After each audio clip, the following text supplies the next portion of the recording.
Mini episode 94 of the FDH Lounge is brought to you by TV Howl, your home on the web for coverage of today's television scene and a look at the history of the medium as covered by big-time TV critic Adam Buckman. Follow them on the web at tvhowl.com. The FDH Lounge. You want to schedule your life around it. A long time ago, on a gloomy, wet Cleveland spring night, two men stand alone amidst the late-night drizzle. Their voices echo across the vacant station parking lot as they debate the merits of the great American radio show that have been missing for far too long. On that night, an idea was born. That idea became the FDH Lounge.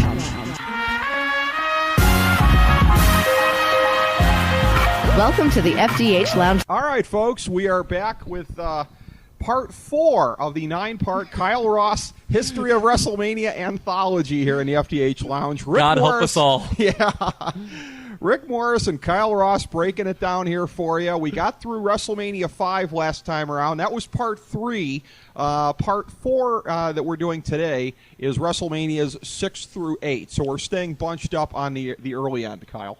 Yes, but we're covering a little bit more ground. It's funny, I heard some of the feedback you got is, wow, you guys spent all this time on the first 5 WrestleManias. Like, my God, like, what's the rest of this going to be? Are you guys going to really speed through the ones closer? Mm-hmm. And the answer is kind of yes. I think, like, for, from 20, the way we broke this down, and people see as they kind of listen to these one by one, I think from we're hitting 23 on in one podcast because, and you'll see why, there's actually a built-in topic to why we're doing that. Right. But to me, these early WrestleManias, and we'll talk about that here with 6 through 8, they have more of a singular identity to them than the newer ones. The newer ones, it's WrestleMania. Let's see. It's kind of like, John Cena wrestled somebody. Yeah, a large portion of the crowd booed him, Yep. And you can get that at multiple ones. Here, each WrestleMania, at least the early ones, I think, and granted, I grew up in this era, as did you, so maybe that's a little biased.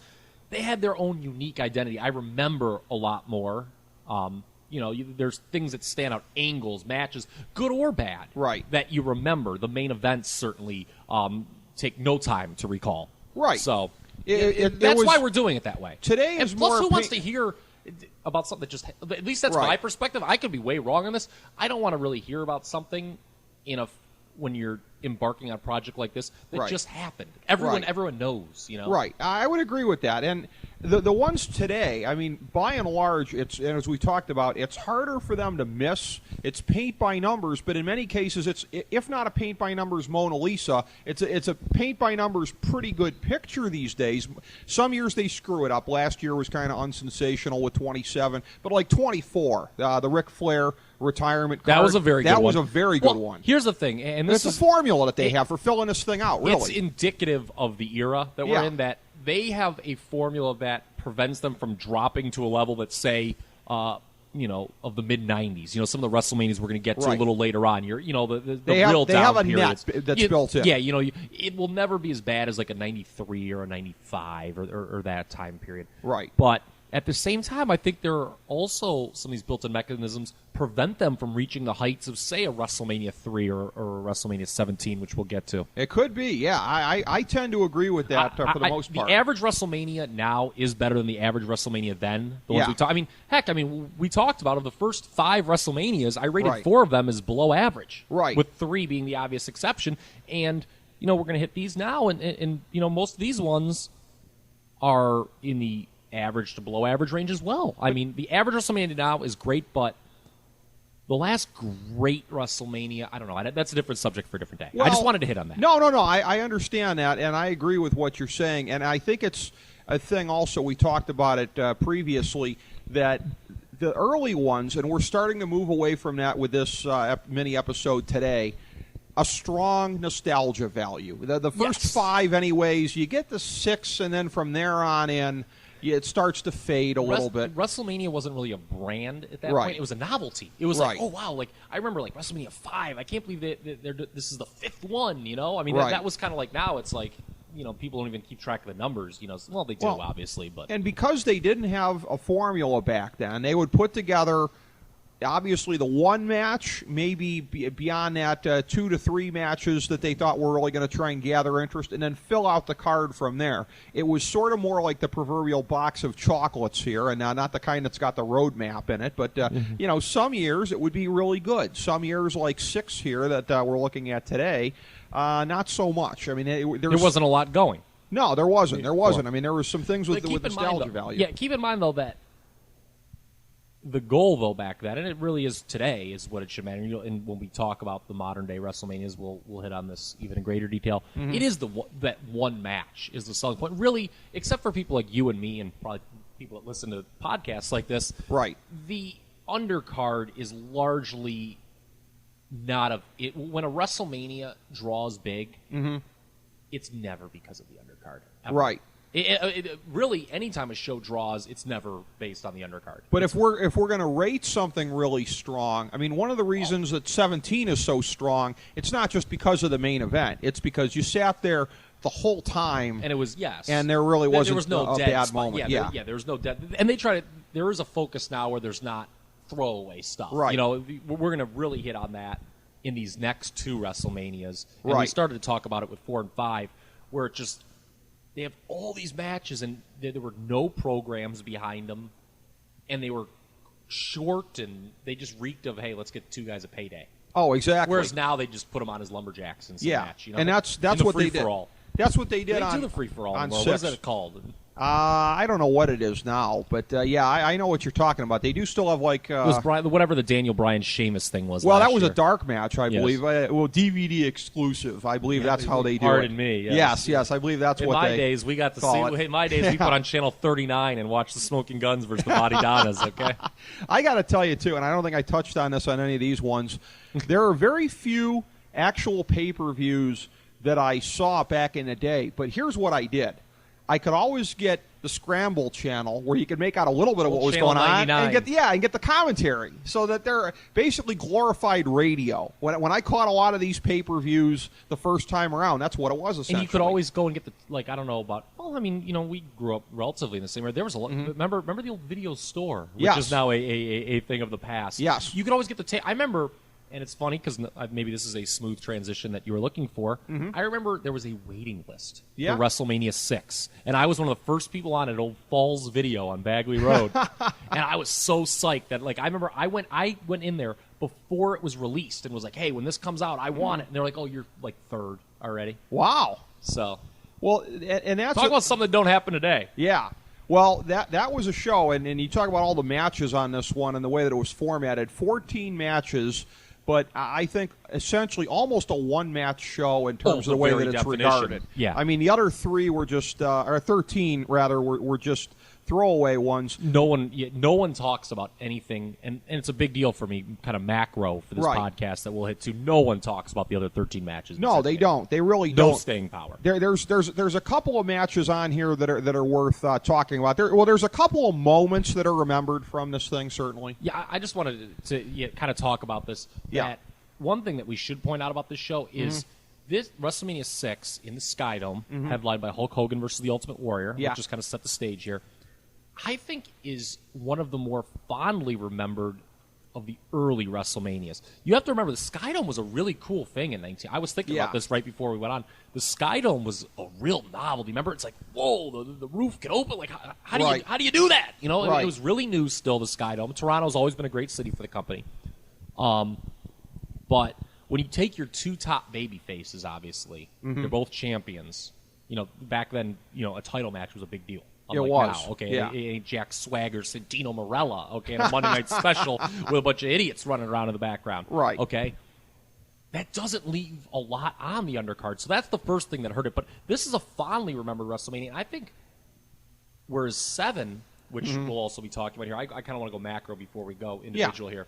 7, because the event was moved to the less prestigious LA Sports Arena. It was supposed to be in the Memorial Coliseum because of Sergeant Slaughter angle. That one is kind of like, 7, that was kind of a dud. And the main event is obviously nowhere near as appealing as Hogan Warrior was. Well, 6, the undercard sucked too. It wasn't like the undercard could save it.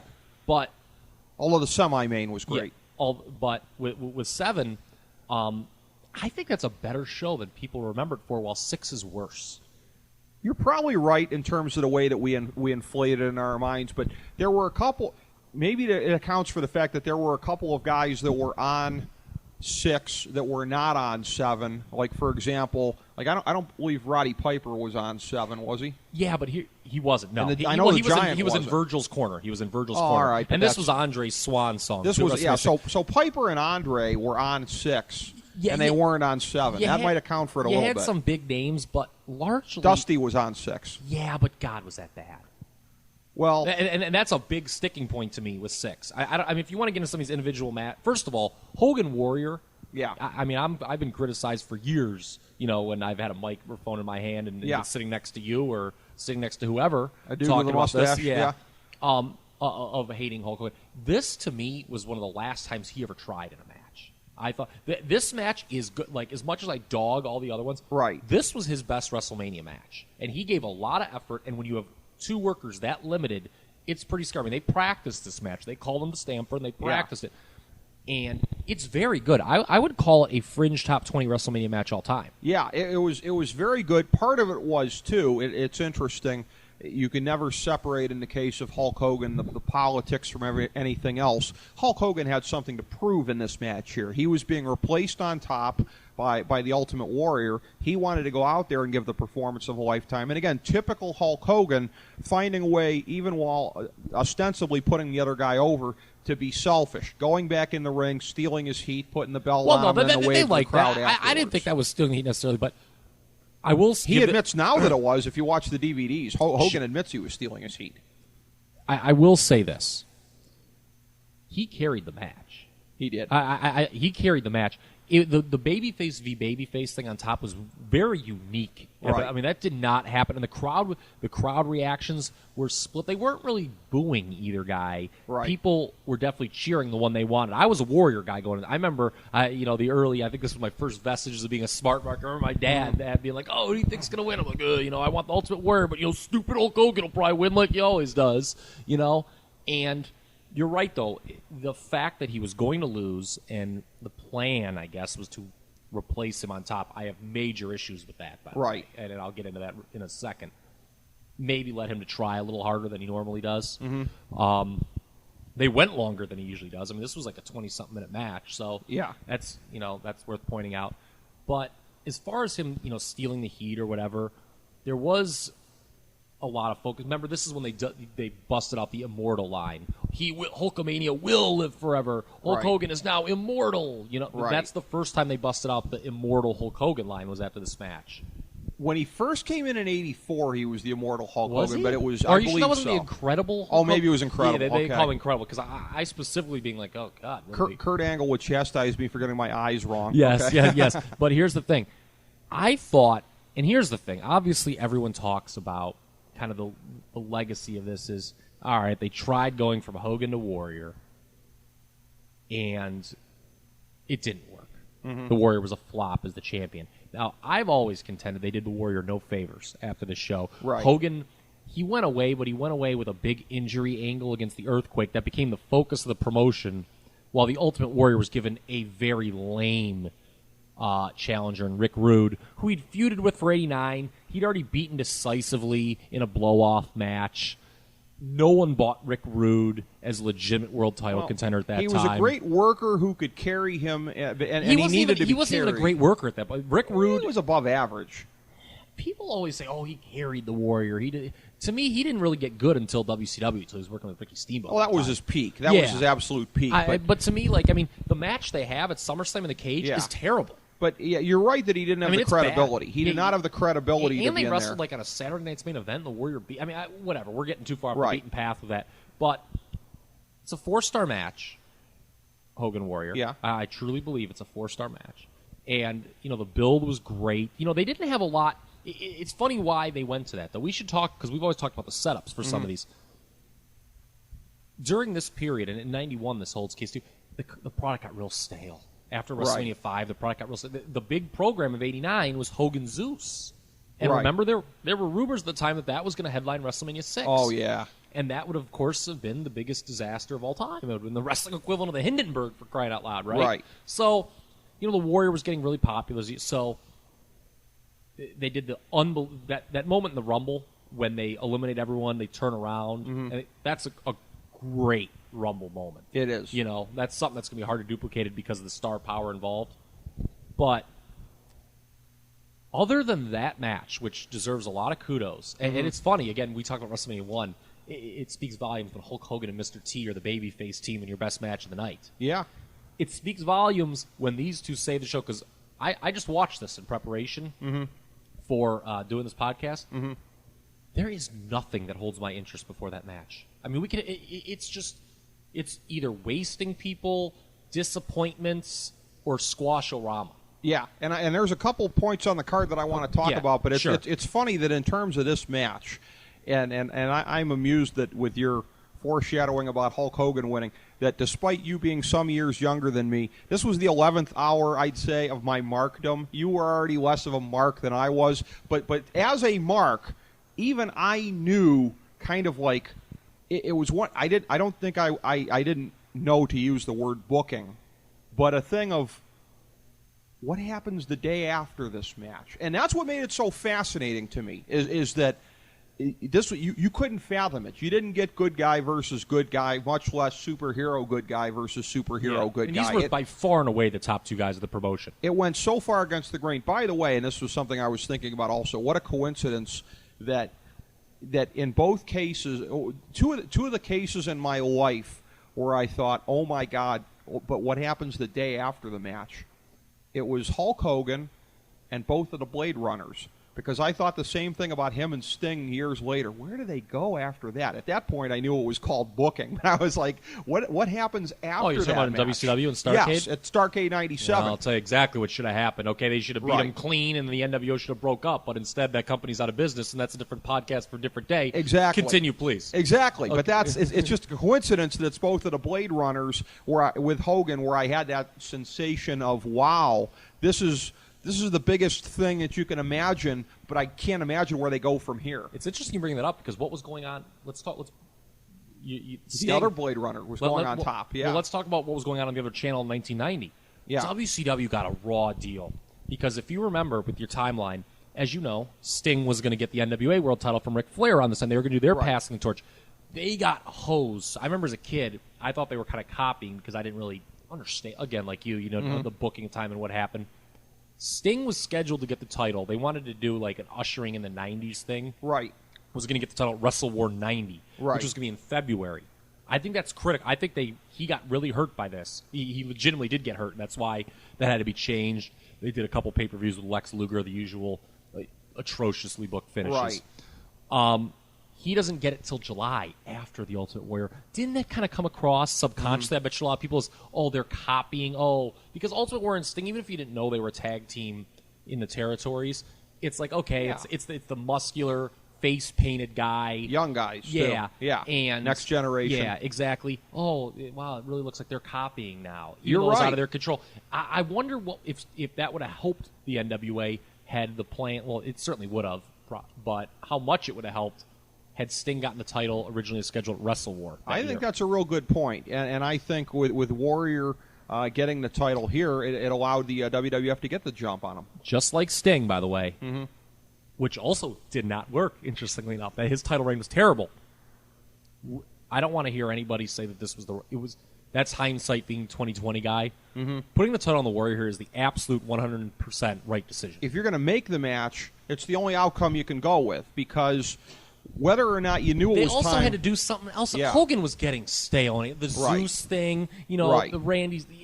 Look at 89. I mean, he feuded with Mr. Perfect. He didn't really give him anything. He changed the finish to the Rumble, I'm sure, as you know. Yeah. Perfect originally supposed to go over. Hogan, even because, I didn't win it last year. I mean, heaven forbid we do something 2 years in a row and I don't win it once. Right. So, yeah, it was the absolute. I don't want to hear anyone say. I mean, granted, yes, it didn't work out. Right. Should they have maybe done a rematch at WrestleMania 7 where Hogan gets his win back? I don't know because Vince McMahon would then be kind of admitting failure, which he doesn't do. Right. So they did what they did. We'll get into that.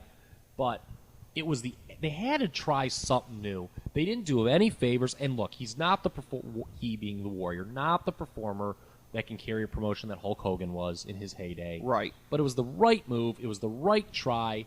And again, I keep saying this, it was the only thing that, mattered on this show, and the only thing that is worth remembering on this show. Absolutely. And before we get to any of the undercard, I just want to underline what you said there, because we have to think back to the WWF of that era, and I'll grant you, everybody in the promotion, and it's in this sense, it's sort of like major division college football versus lower division college football. If we use that analogy, everybody was larger than life relative to, say, a schlub wrestling on TV for the AWA at the time. But you then had another tier altogether of these guys in a larger-than-life promotion are larger than life yet. Hogan, Warrior, Savage. It wasn't going to go back on Savage. I mean, if we're taking, say, the FantasyDraftHelp.com approach with the draft board here, where you have tiers of whatever, we can talk all day long, as we did in previous ones. Jake Roberts was maybe like the next guy after Hogan and Savage at a certain point, but you draw a big line. Yeah, it's a in big there. Yeah, it's a big drop. Jake Roberts couldn't have been elevated to this point. It's like when you're talking about NBA champions. Right. You've got the Heat, the Bulls, and the Thunder. Everyone thinks it's going to be one of those three. Yeah. Could it be the Clippers, the Spurs? Maybe, but they're a huge drop below. Right. That'd be far more surprising. That's exactly it. I mean, out of all the guys on the undercard, the only guy that you could have made a case for maybe was Roddy Piper. And in 1990, he was a part-timer, though. Yeah, I mean, after this, he didn't do anything. He went back to commentary. Well, he didn't mean as much in 1990 as he did previously. That's part of it, too. No. He was hotter as a heel. He was almost a special attraction. He was almost a special attraction at this point.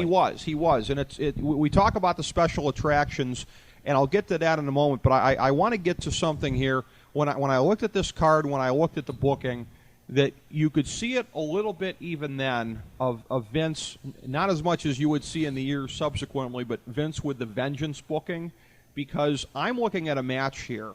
Uh-oh. That Dusty Rhodes Sapphire versus Randy Savage and Queen Sherry one. Now, granted, Dusty and Sapphire went over. This was like the number 2 match on the card, by the way. It is interesting, by the way, that for as much as Dusty had the polka dots and all of that, until his dying days there, he was really when over. He was buried by 9 seconds every night by Virgil. Until then, he was upper mid card the whole way. You got to give Vince credit for that. But here's the thing, though, and I know you have to give him credit. I think a lot of that falls on the performer. He was really popular. He was. I mean, Grant, you're right. Vince could have. I mean, today's Vince probably makes him start at the bottom and he's losing every match. Right. But you have to give a lot of credit to the performer. Yeah, he dressed him in the stupid polka dots. Yeah, he gave him Sapphire, who was, of course, one of the most horrendous things ever. But, it's interesting, though. We have to give him this. First of all, I'm sorry, this match is terrible. Yeah, I wanted to say that. It was. But I'm interested to hear your point here. Well, but here's my point on this. And I understand that the program had been underway for a while.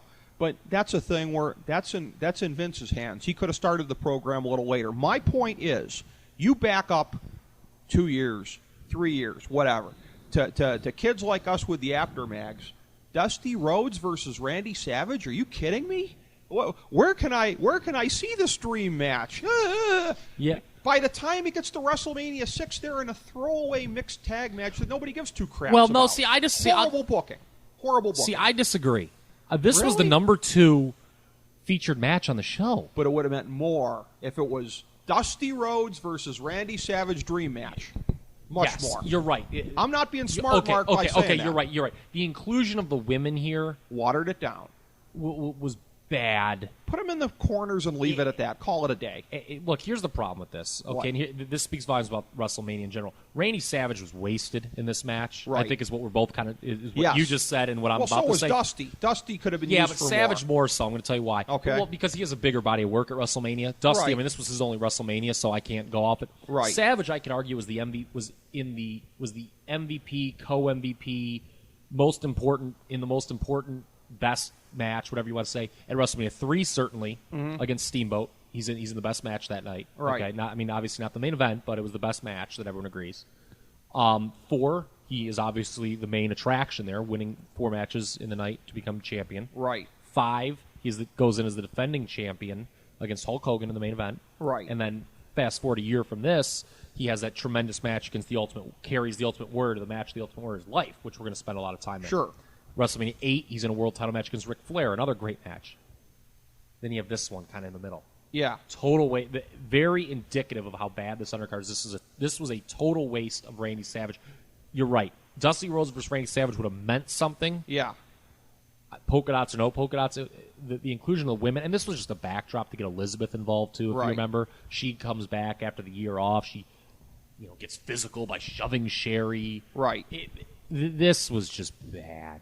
Well, It's Sapphire. God bless her soul. Yeah. It was embarrassing. I mean, this is just like the only thing that saved this was Jesse Ventura's disgust on commentary. It seemed like he really was not enjoying this when he started yelling that sucked after the match was over. Yeah. So I can believe that. This was a throwaway. It was. But I mean, but it was the number. It should show you where the undercard was here. This was the number 2. This match was announced early, for the card, and certainly because remember it was hyped as the first ever mixed tag. Yeah. And it received, next to Hogan and Warrior, and again, it's a substantial drop, the second most attention of any match on this card. Fittingly, for a Dusty Rhodes match, for Randy Savage, this was the splotch on his WrestleMania career. I think we can all agree on that. It's just a throw. You just watch it, and it's like, okay, if you're being lighthearted, okay, that's kind of funny. Sapphire comes in and starts, shaking a rump and Sherry. So, but ultimately, it's just I can't get over the waste of Randy Savage. Woulda, coulda, shoulda meant more because with Dusty, it was not implied as heavily as it was when Ric Flair would get there, but you still had. Most people grasped interpromotional dream match. Most people weren't blind to the fact that there was another national promotion and that he was coming in. Dusty was pushed pretty. I mean, Big Boss Man in 1989 was coming off a feud with Hogan. I mean, that was Dusty's first big feud before Savage. I mean, that was a big deal. I mean, a feud of the Boss, and he came out booked strong. I mean, he beat the Boss Man on almost every turn. So, he was booked strong. That was important what you brought up. Dusty Rhodes was not being mocked or buried at this point at all. I mean, he wins the second. I mean, he's involved. Right.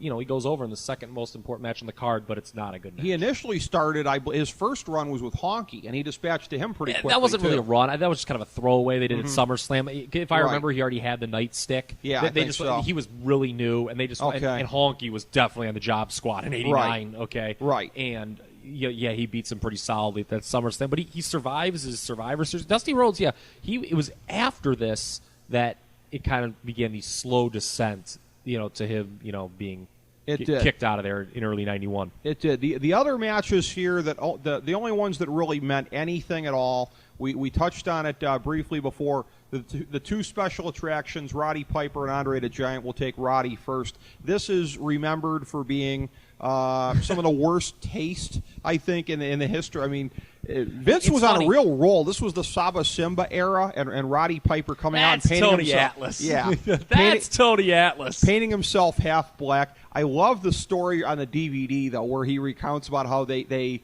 substituted like real paint.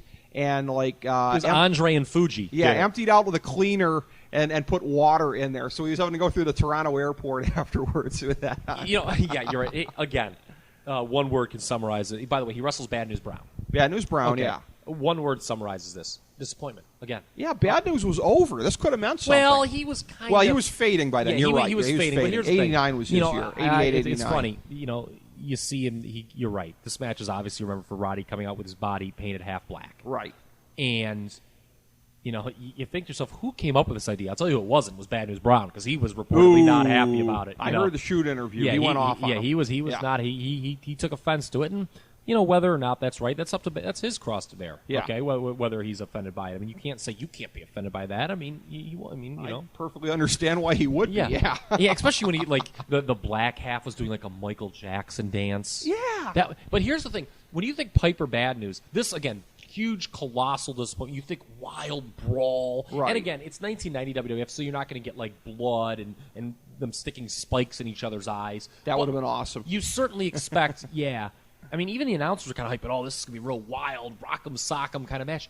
It was just awful. But there was no such thing as hardcore back in the day. Yeah, but there was any kind of weapons shot. There was with a certain level that you expected from these guys, and it did. I mean, Piper basically admitted he's like, the match sucked.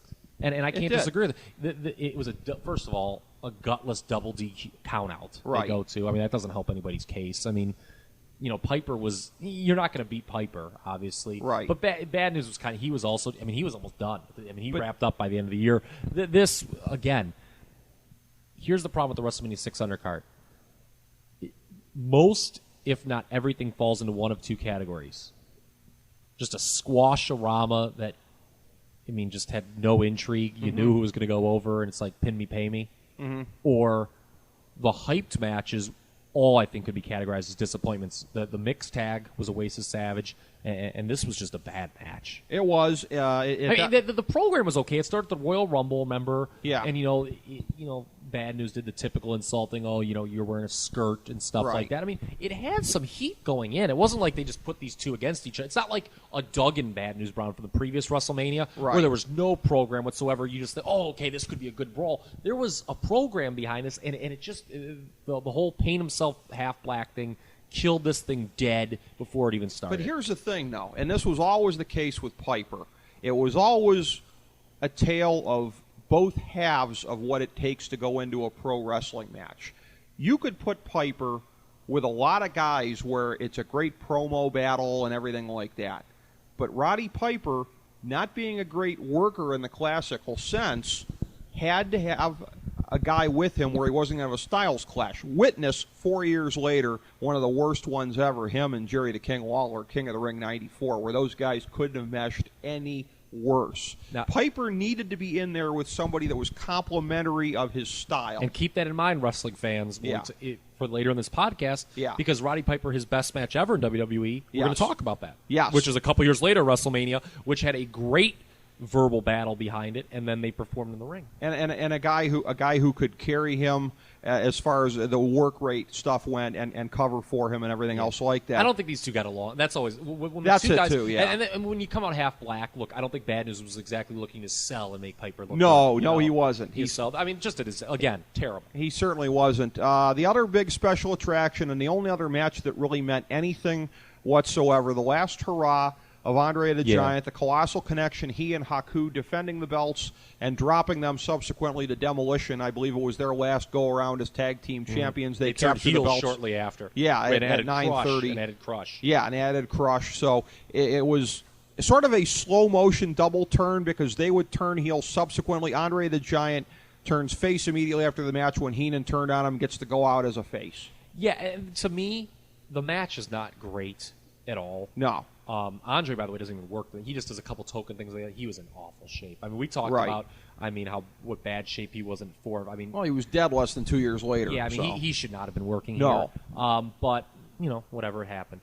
This, the match is not good, but this to me is actually my highlight of the undercard, which is, again, speaks volumes about the undercard, Ricky. I was a huge Demolition mark back in the day, and it was really cool. This was their third win. They had, we talked about it, I think, in great deal in the last podcast. What a mark it is to them, their favor, that during the height of tag team wrestling in this company, when they had as much depth in the division as probably ever, they held the title from WrestleMania to WrestleMania 4 to 5. After that, they drop it to the Brain Boss. Arn and Tully come in, win it, lose it back real quick because they were going to fire. They got rid of both of them. Then the Colossal Connection kind of just picked up I don't know if it was a token. I've never understood the point of the Colossal Connection. I guess maybe it was a token title for Andre. I think that's what it was. Maybe this was some sort of long-term planning. Hey, we just want we're going to get rid of the Brain Busters. We just want Demolition to win the belts back at WrestleMania 6 from somebody. So right. But you're right. Obviously, the main thing, and this is kind of the last hurrah for Demolition because you're right. They turned heel, and the match against the Hart Foundation at SummerSlam that year is very good. I really recommend people watch that. But the story here, you're right. It's Andre kind of turning. Heenan blames him for the loss because he doesn't get in. Right. And he slaps him. Andre misses the slap back pretty badly. That's bad. And he beats up Haku and he rides out to the cheers, and that was kind of cool. They did that for Andre. I thought. That to me, that was the best moment of the undercard. The rest of it, you can go through. I can hit him right. Want to get scared? I can hit him right now without looking. Martel Coco. That was kind of a random repush of Martel as the model. Right. He had been heel for a while. They kind of treated it like he was like a newly fresh heel in the company. This Rick Martel, a youngster from Canada, I'm told. No, but you know what I'm saying? Like they kind of like, yeah. You know, he had been heel for, and again, no program, opening match. Right. Does anyone really think Koko B. Ware is going to win? No. Earthquake squashes Hercules again. 2 years before Hercules would win PWI Rookie of the Year. I knew you were going to do it. That was a setup, yes, though. yes. Well, not only a setup for me to say that, but that was part of the Earthquake mega push yet to come. Hercules was basically jobber to the stars at that point. Well, and then that's cemented. It says there is one match coming up next that did receive. It did have a program behind it. It was Beefcake Perfect. Yeah. If you remember, Perfect obviously had feuded with Hogan at the end of '89. You know, Beefcake obviously, you know, the lead ass kisser in the Hogan ass kissing club. You know, kind of dropped it. Gee, I wonder who influenced the booking here to get Mr. Perfect his first pinfall loss on TV. Thank God Perfect wins the Intercontinental title shortly thereafter. And I know the that match is not bad. From a wrestling perspective, this is probably the second best match on the card. And the crowd does pop big, but it's like, and again, you're like, well, where were they going with this? You know, why would they do that? They were going to build to a rematch at SummerSlam for the Intercontinental title, but Beefcake, you know, had the parasailing accident, so they never got to do it. Well, just so in case if anyone was wondering. Look, and I don't want to say anything bad about anybody that was on the show, as Beefcake was, and I appreciate Mr. Beefcake was nice enough to do that, but your show, this is. Our show, yeah. He was Lounge. on the FDH Lounge. Okay. But here's the thing. We'll certainly rip anyone who was on WrestleMania 6 freely. Yeah. Okay. But look, if you hooked him up to a lie detector test about whether he was worthy of getting that first pinfall on Mr. Perfect and told him he'd get a shock stick to the nards if he lied, I think he would have to say, yeah, I had no business going over on him. Okay? I always thought that Perfect, they did a main event, which, by the way, the ratings were way down from the first two when they did, you know, the Andre title win in '88. That was where Savage Tyson taking the dive in Tokyo hurt. That was hurt by a lot of things.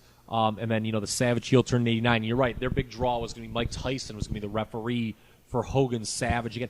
Why not do Hogan Perfect and blow that? I guess maybe they didn't want to beat Perfect for the first time there going into WrestleMania. That was like the blow-off after 9 months, the final blow-off of Hogan Savage, essentially. I think they thought there was still juice in the Rhine. I guess. I get, man, he teamed up with Zeus on both pay-per-views. I mean, they'd beaten the Savage thing to death. It just seemed like that. You know, they weren't really. Hogan was feuding with whatever. Complete foregone conclusion. Hart Foundation Bolsheviks. Blink and you'll miss it. Match. Yeah. I mean, again, the Harts were being groomed to be the next tag team. They had the big story was they challenged the winner of the tag title match.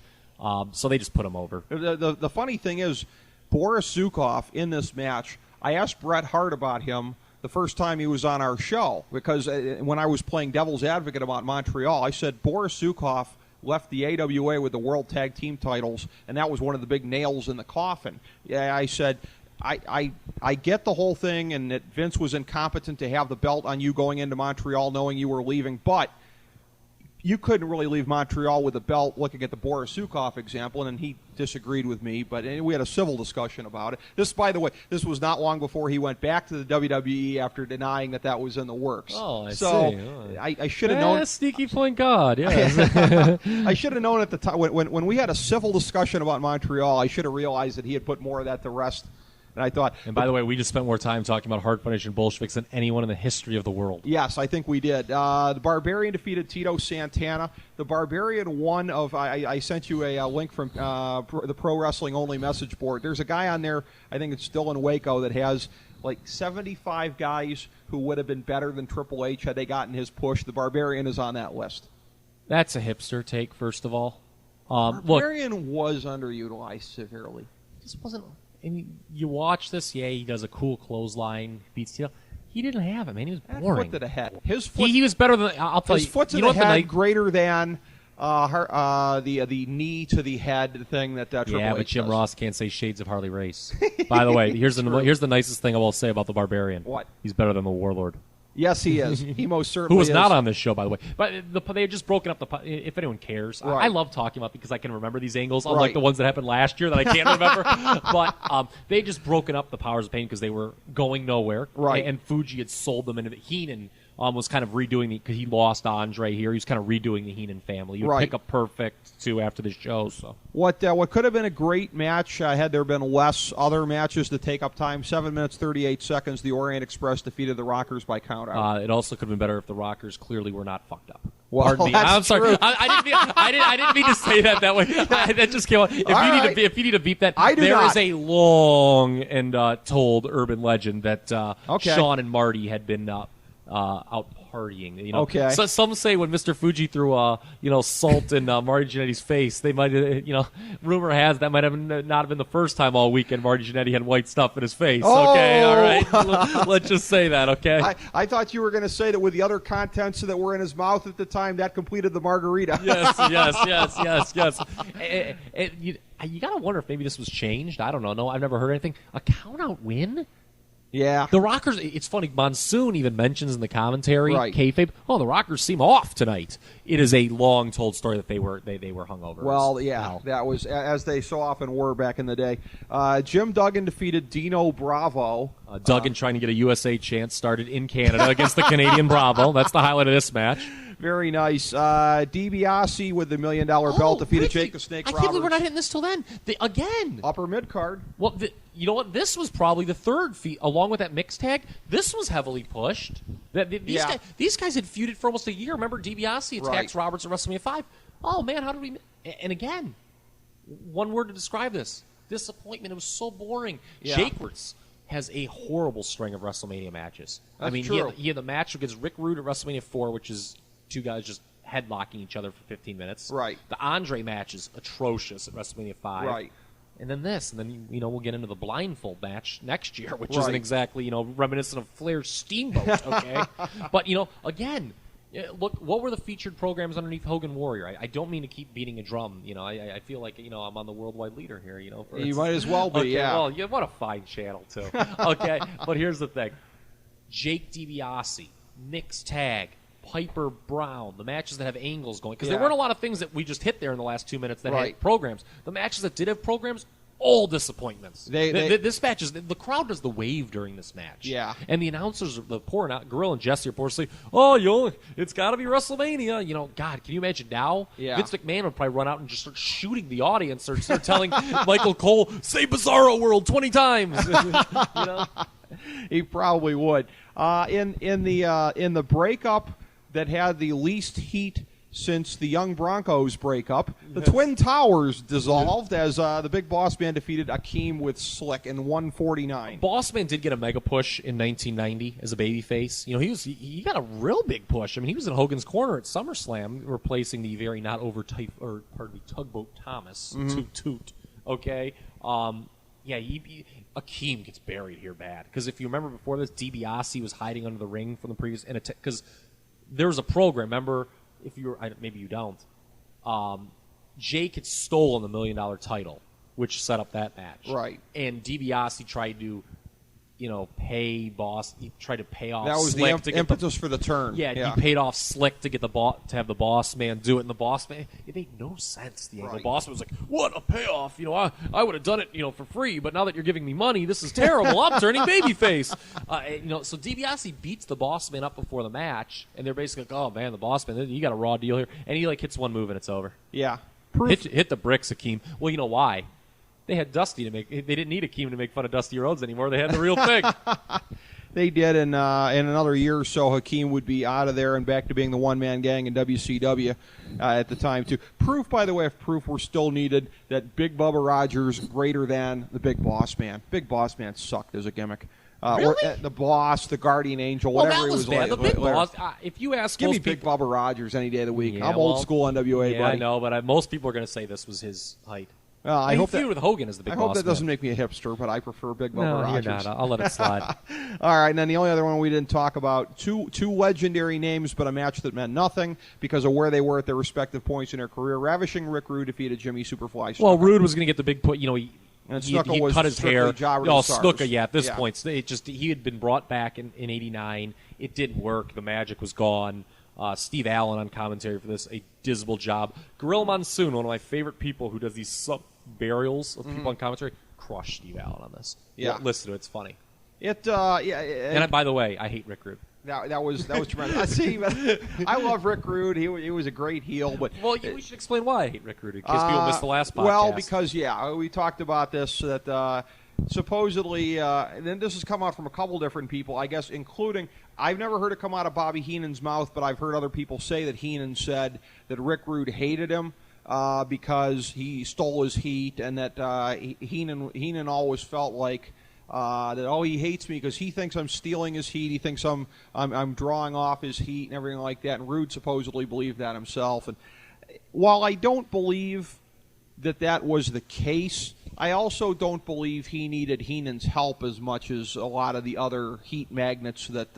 No, he didn't. But it helped him. And like great Arn Anderson once said, anyone managed by Bobby Heenan was better off for it. Who needed? Oh, okay. Well, like in a couple different instances here, did he need Heenan's help to get over, say, more than Big John Studd?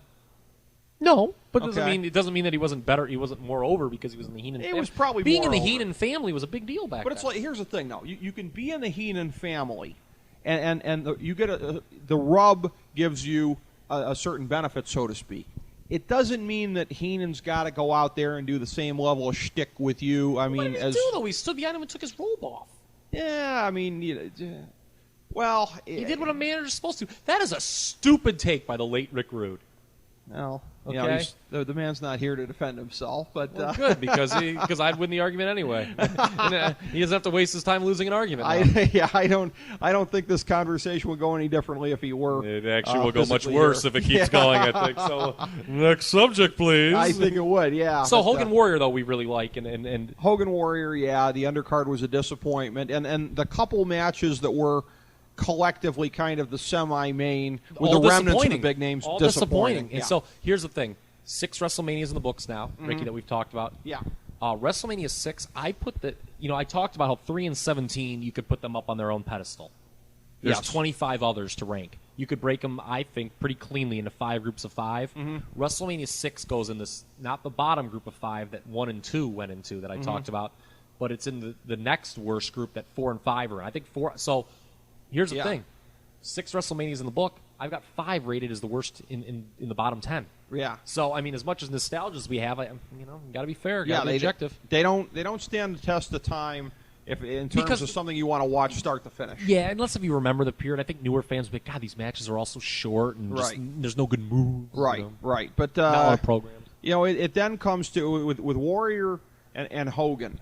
I think it's important that we set the stage. We don't go to 7. We needed to. We hit it a little bit. The expectation was, I think, at the time, they were saving Hogan Warrior 2 for the next year. I think had it not been for the Gulf War, you would have had that. You would have had the Warrior carry it into it and drop it back to Hogan. Well, you would have had. If the Gulf War doesn't happen, the Sergeant Slaughter character sure doesn't work, does it? Right. Yeah, I mean, you're right. I don't know what they would have done. The Warrior. It's interesting because here's the other thing about Warrior. After the Rude program, he was in limbo. Like the Randy Savage thing, I don't remember that being that hot. It heated up, obviously, the night of the Rumble, the Royal Rumble 91, where he drops the title to Sergeant Slaughter. He attacked him during Saturday night's main event when he was defending against DiBiase. Yeah, I remember that. Yeah, but that was like November. And remember the Survivor Series? He was in a match where he wasn't really in a program. It was him, Tornado, and the LOD against Perfect and the 3 Demolition guys. Right. Tornado's feud, he wasn't even like... The opposing captain wasn't a guy he was even in a program with. Right. They did him... Look, I agree. He's not the guy, but they did him... The promotion to the Ultimate Warrior, no favors. I would tell them that. Now, I've always maintained it, and... Ultimately, look, 1990 was a dismal year. We should talk. You go after WrestleMania 6. It was bad. I'm trying to think of the thing. Like SummerSlam, obviously the big draw. I mean, they did and again, double main event. Does the Warrior no favors? Warrior, Rude, Hogan, Earthquake. Hogan still, in the and Hogan, and that was the match that had the most heat. The Hogan Earthquake, not Warrior, Rude, and they had to put it in a cage to build intrigue. Following that, Warrior didn't even really do anything. The Hogan Earthquake thing kind of just continued.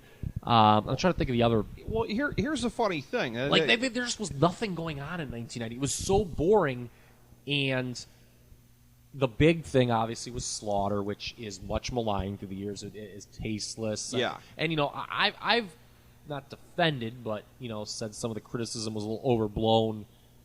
With things like Eddie Guerrero that the company did. This. It was pretty. Although, Here's what. See, you're a nice xenophobe, okay? Yeah. You're a xenophobe Republican, okay? Yes. What was different between Sergeant Slaughter and the Iron Sheik? Except that times had changed. We were more politically correct in 91 than 84. It wasn't a shooting war with our troops in harm's way, and a guy openly portraying the hostages. I mean, I know that was. I know hostages were years before. Yeah, I mean, that is true. I mean, it's kind of cool, but yes, I mean, we were. I think it's the tenor of the times. I mean, you're right. It's all about the tenor of the times. They didn't trot Iron Sheik out, right after Reagan's inauguration, saying, "Hey, Ron, you want a piece of me now?" Right. But right. It was when they hit on it, and a guy portraying a traitor character. I was in the American military, and now I've gone over to the Iraqi side. I mean, I always thought, what's kind of funny? Has there ever been anything more over the top than that? It's almost comical how stupid it is. Like, to me, like, it isn't offensive. It's just like, come on. If you think it's like so campy that it's stupid and you're laughing at it, then I kind of get that. Well, that's kind of why I thought that this match just isn't fun. Like, to me, that's why the reason I don't fondly remember the Slaughter Hogan World Title program is not because I was offended. It's more campy than anything. Yeah, and neither one of those guys was going to be able to carry the other one. Yeah, and by the way, you talk about great heat for a match. That Warrior Slaughter match at Royal Rumble. It was. Unbelievable. Do yourself a favor, kids. Watch that. I mean, look, okay, again. The war had just started a couple days before, so it was molten but heat. I remember when the Warrior, they do a spot, General Adnan, which that was kind of tasteless, General Adnan. Okay, they do it. They have the Iraqi flag, and the Warrior breaks through the stick and smashes. Yeah. I mean, you would have thought. Good God, was this crowd going crazy? And they do the title change to officially kill the Warrior. They had made the decision by that point. We need to talk about the venue, obviously, a lot. WrestleMania 7, but Savage cost him the title because remember Warrior before would not get. He's like, he wouldn't give Savage a title match. He said so. Savage comes and interferes, hits him with the the scepter, and that's how it is. And it was shocking at the time that they put the belt on Slaughter. I don't think a lot of people saw that coming. Right. It truly was, and I want to back up and I want to talk macro for a little bit here because again, that match, that was the night that it was made official that it wasn't going to be Hogan Warrior 2 at WrestleMania 7. I mean, clearly they were going in that direction with Slaughter, but like you said, when they pulled the trigger on it, the shock of it all. But it all kind of fell into place though at the Rumble because it's funny. Like I've always criticized the formula Hogan win. Like gee, wow, how interesting. Hogan wins again. He had to win the Rumble that night, right? And from there though, the problem is even if you go back a couple of years to Hogan Savage, even in hindsight, even at the time, you're like Savage was so hot. You're like, okay, yeah, Hogan will probably win because that's what Hogan does. But there was no. I mean, I was a little older too, and kind of getting a little hipper to the way that this industry works. I mean, there was. You talk of the first 7 WrestleManias. We talk about Hogan Bundy was kind of a real dog early on.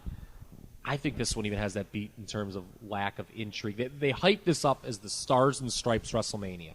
Now, while WrestleMania 6 is fondly remembered for the venue, this one gets docked for the venue. Right. Because it was supposed to be at the L.A.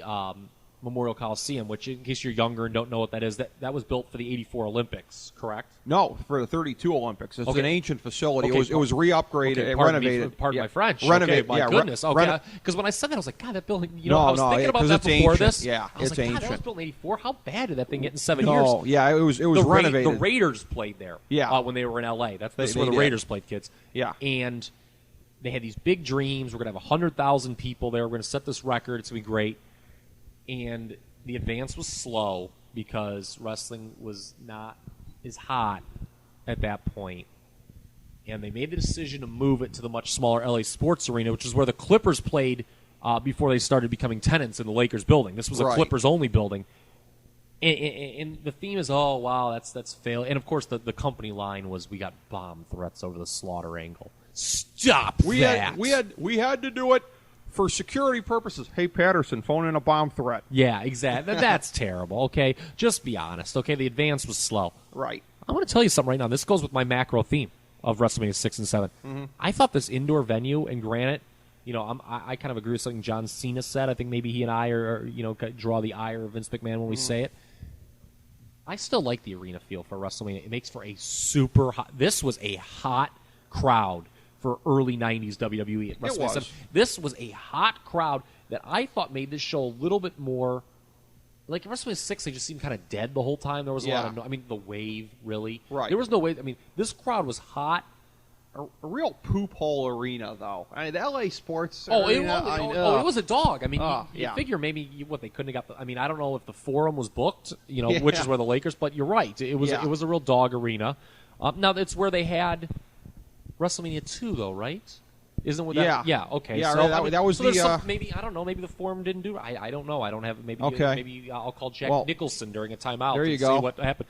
But I think this WrestleMania.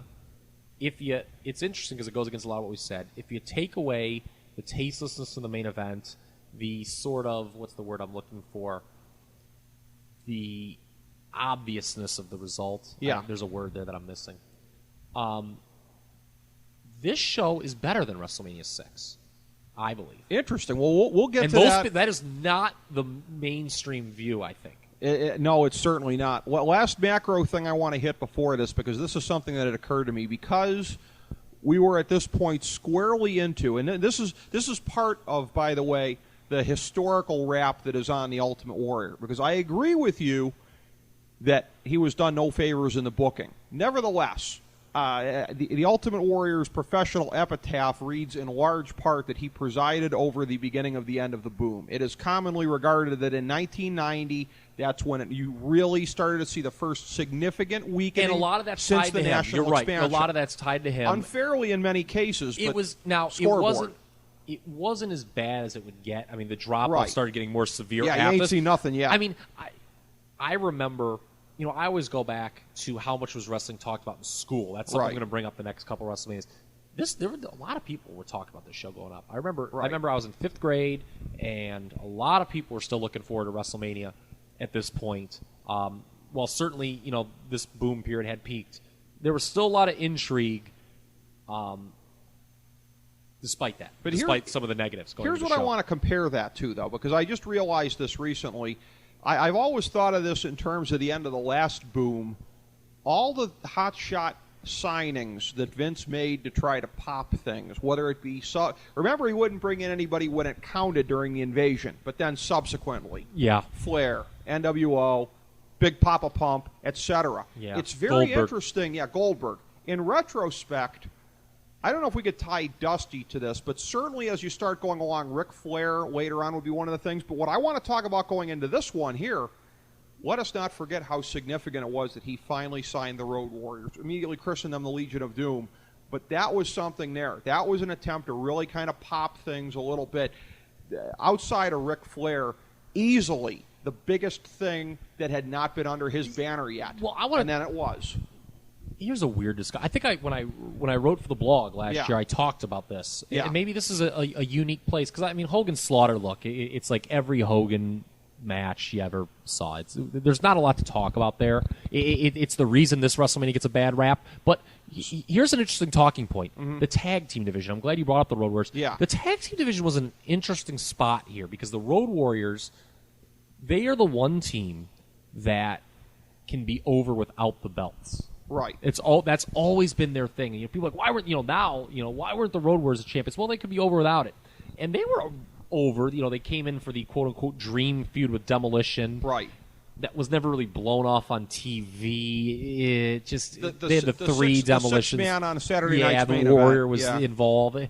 It wasn't what it could have been. No. Like many things in 1990. But they were still over. Although the right team went over. Vince, and once put aside his ego. And his version of the Road Warriors didn't defeat the real Although article. he didn't squash them on TV, though, really, maybe out of deference to True, that. but they beat him around the horn significantly, yeah. But I want to talk about the tag team division here real quick. Because this was kind of the last WrestleMania where there was depth there. Right. And it was a weird spot. The Hearts, we talked about it was kind of the last hurrah for Demolition at WrestleMania 6. They turn heel. They bring in Crush, the evil third member, and they just sort of turned heel. I remember they jumped the Hearts, and they were like, oh, that's dirty, that's whatever. They dropped the belts to the Hearts. The Hearts were really over. And that's a very good match, 2 out of 3 falls, SummerSlam 90, when they win the titles. But the LOD gets involved. They were relatively new. The plan was not for the Harts to hold on to the belts for a long period of time. Mm-hmm. If you remember, they were supposed to drop them to the Rockers, and they, in fact, did on the Saturday Night's Main Event. That's the match where the rope breaks. Mm-hmm. They talk about this on the new Sean Brett DVD, obviously. And it was called the Phantom title switch back in the day, in the pre-internet era, where it's just like the match was bad. They were going to fire Neidhart, then they kind of decided they weren't going to fire Neidhart. So they just pretended the match never happened, and the Harts kept the titles. Mm-hmm. And I'm not sure what the booking plans were. I mean, I wasn't there, obviously, but I had heard rumors that Power and Glory was then supposed to get them from the Rockers. If you remember at SummerSlam, Power and Glory crushed the Rockers. Now, Michaels was injured, and they didn't remember that. But, I mean, they were put over huge on that show. Yeah. And I don't know if then they were going to job at the LOD what the thing was. But there were a lot of interesting things that people don't remember from this period. The Nasty Boys, who are the ones who wind up getting the belts, the Harts wind up holding the belt the entire time to this show, and they drop them to the Nasty Boys. The Nasty Boys were a rather random signing. A lot of people don't know about this. The Nasty Boys had a great match at Halloween Havoc 90 against the Steiners. It's a forgotten classic. Right. Watch this one tonight, Ricky. Okay. It's a great match. The Nasty Boys were real red hot.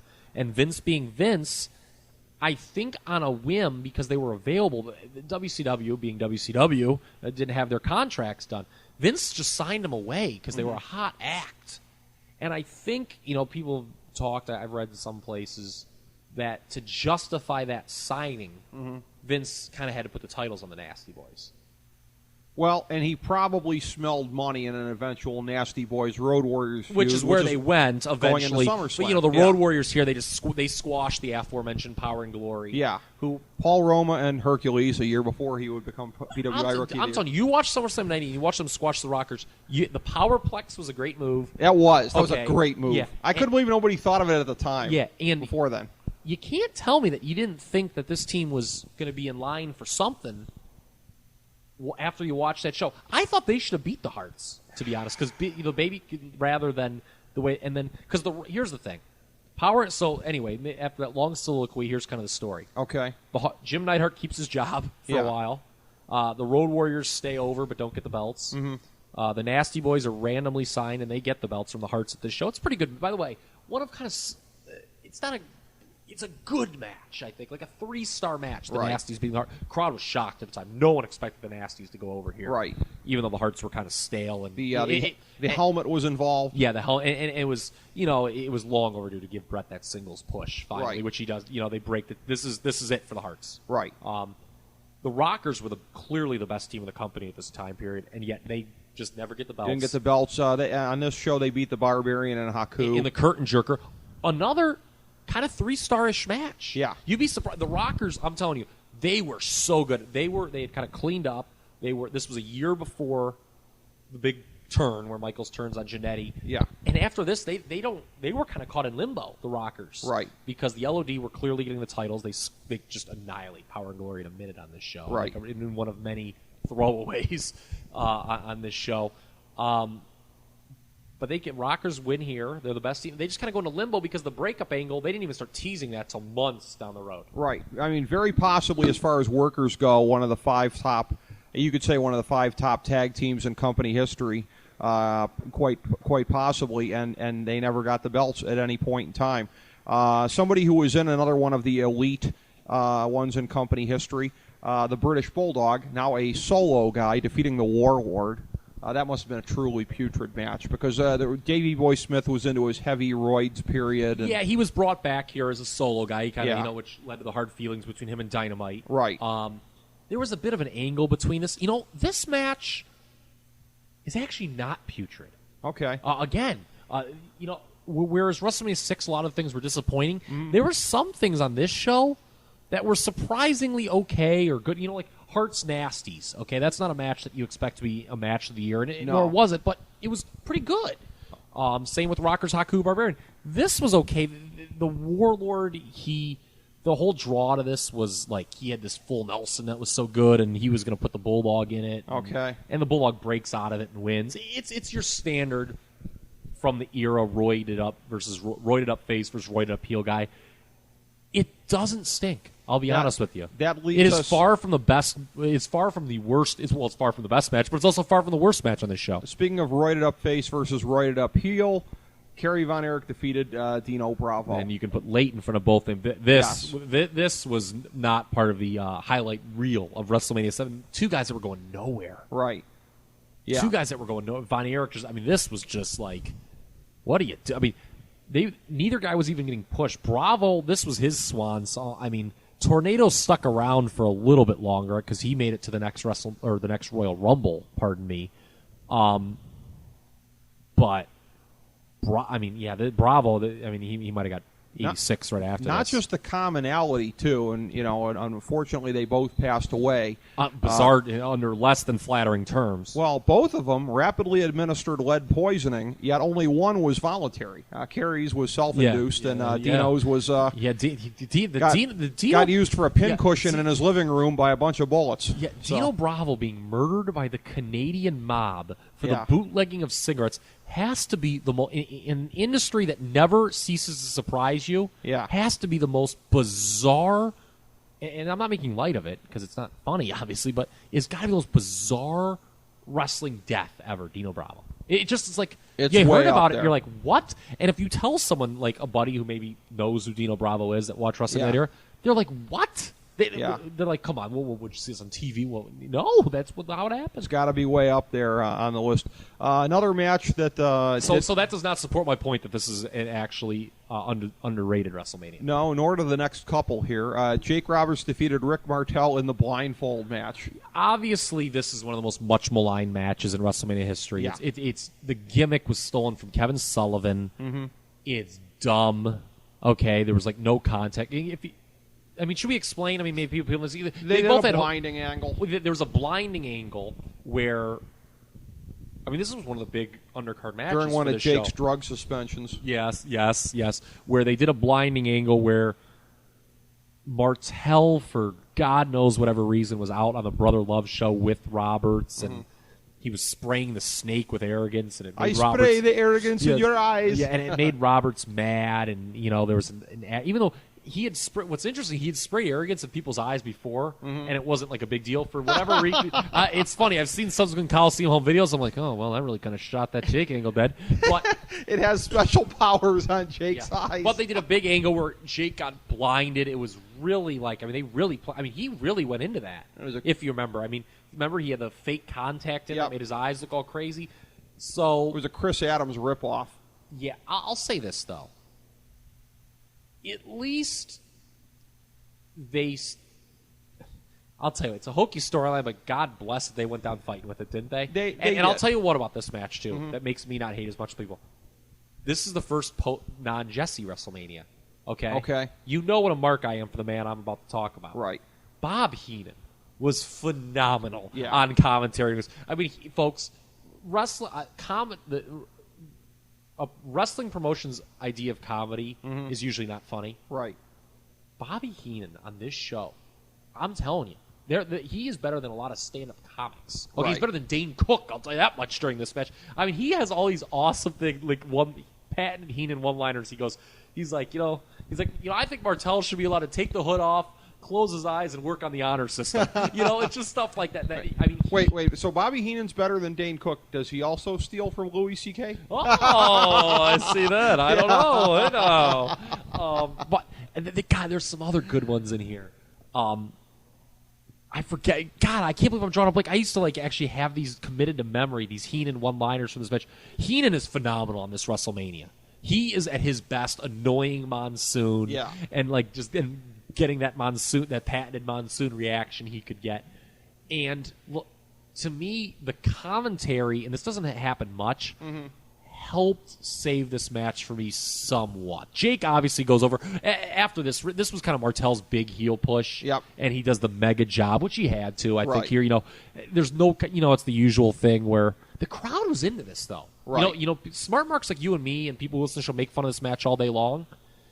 Jake was unique in that he could the psychology of the match, he could get it down. I was going to say, on paper, aren't these two workers that they would logically think could carry this off? And Jake, from what I remember, did have the whole thing of like the crowd roaring as he was closing in on him. You're getting hotter. You're getting hotter. They did milk it that way a little bit. Yes, yeah, and that worked. Yeah. Oh, by the way, I remember one of Heenan's other good line. He when the crowd was all pulling for Jake, when Jake was pointing, and they're like, yeah, he's in that direction. Heenan's like, he's like, Martel's probably got his fans here too. L.A., fashion-conscious city. I remember he had another good one that's escaping me, though. I can't remember. This was kind of bad. Yeah. The next one, notable. It's a footnote in WrestleMania history, but the first of what would be 20 subsequently WrestleMania matches for The Undertaker. Just in case people are keeping following the card at home, we jumped over Hearts Nasties, which we already talked about. The Nasties winning the titles. That's it for Jim Neidhart. Hit the bricks, pal. We're putting you in a mask, calling you the Who. You're going to stink doing that. And basically, you're never going to work again unless if Brett requests. Speaking of hit the bricks, Jimmy Snuka culminating a 3-year run definitively as Jobber to the Stars as The Undertaker squashes him in 420. Here in the first one. By the way, yes. a number near and dear to your heart, yes. no doubt. And by the way, let me tell you something. There is no squash in WrestleMania history that warms my heart more than this one. You're probably saying, what the hell? You're probably saying 420. What is it? I thought that was a couple. I hope The Undertaker remembers matches like this. Yeah. Okay, it's already too late, quite frankly, for him to be it. Okay, right. Jimmy Snuka was a major name several years before. Right. And the announcers, again, I'm going to put over the Monsoon and Heenan, who are much maligned. I mean, they're not, Jim Ross and Gordon Soley or anything, but they did a great job here. Because okay, we should talk about 90 stunk. Their biggest hit, though, clearly was bringing in Mean Mark. Right. With what seemed like a stupid gimmick. The Dead Man or whatever the Undertaker was. And he was over from the word go, man. Could you believe this? I mentioned this to you maybe somewhere about a year ago, that this is just kind of a weird thing, the way that it worked out. That Calloway came in as The Undertaker. It was about 6 months after WrestleMania 6, the last wrestling appearance of Andre the Giant. He sort of took his role as this big special attraction for the next couple of years. It was it's never been acknowledged as a passing of the torch, but I always found great coincidence that in the same calendar year, the one legend leaves, the other one comes in. The Undertaker would subsequently transcend being a special attraction, just as Andre did subsequently, but I've always seen great similarities in their presentation. You're true, because obviously Undertaker, he winds up winning the belt later in 91. Right. But it's a real cup of coffee. And for the next, 4 or 5 years, he was always kind of in that number 2 match on every big show. So that's a great point by you. But the announcers here make a great point. Mm-hmm. Wow, he just, they basically say, wow, Jimmy Snuka, all-time legend. The Undertaker, he just buried him. No pun intended. Yeah. He does. Jimmy Snuka gets no offense here. Right. Undertaker no-sells everything, man. Right. And, again, and it was the complete right move. I don't want to hear any Jimmy Snuka apologists say, oh, Jimmy deserved more than this that he got here. No, he didn't. Not at this point. Okay, hit the bricks, Jimmy Snuka. Yeah. The cat was already out of that bag with all the jobs he'd done. I'm going to skip over the semi-main on this. We'll come back to it last. But this one always confused me. Tenryu and Kateu defeated Demolition. Why would they put over the Japanese guys over Demolition at this? I realized the demos were. This was pretty much it for them. We soon got. Well, Kona Crush didn't come until the next year.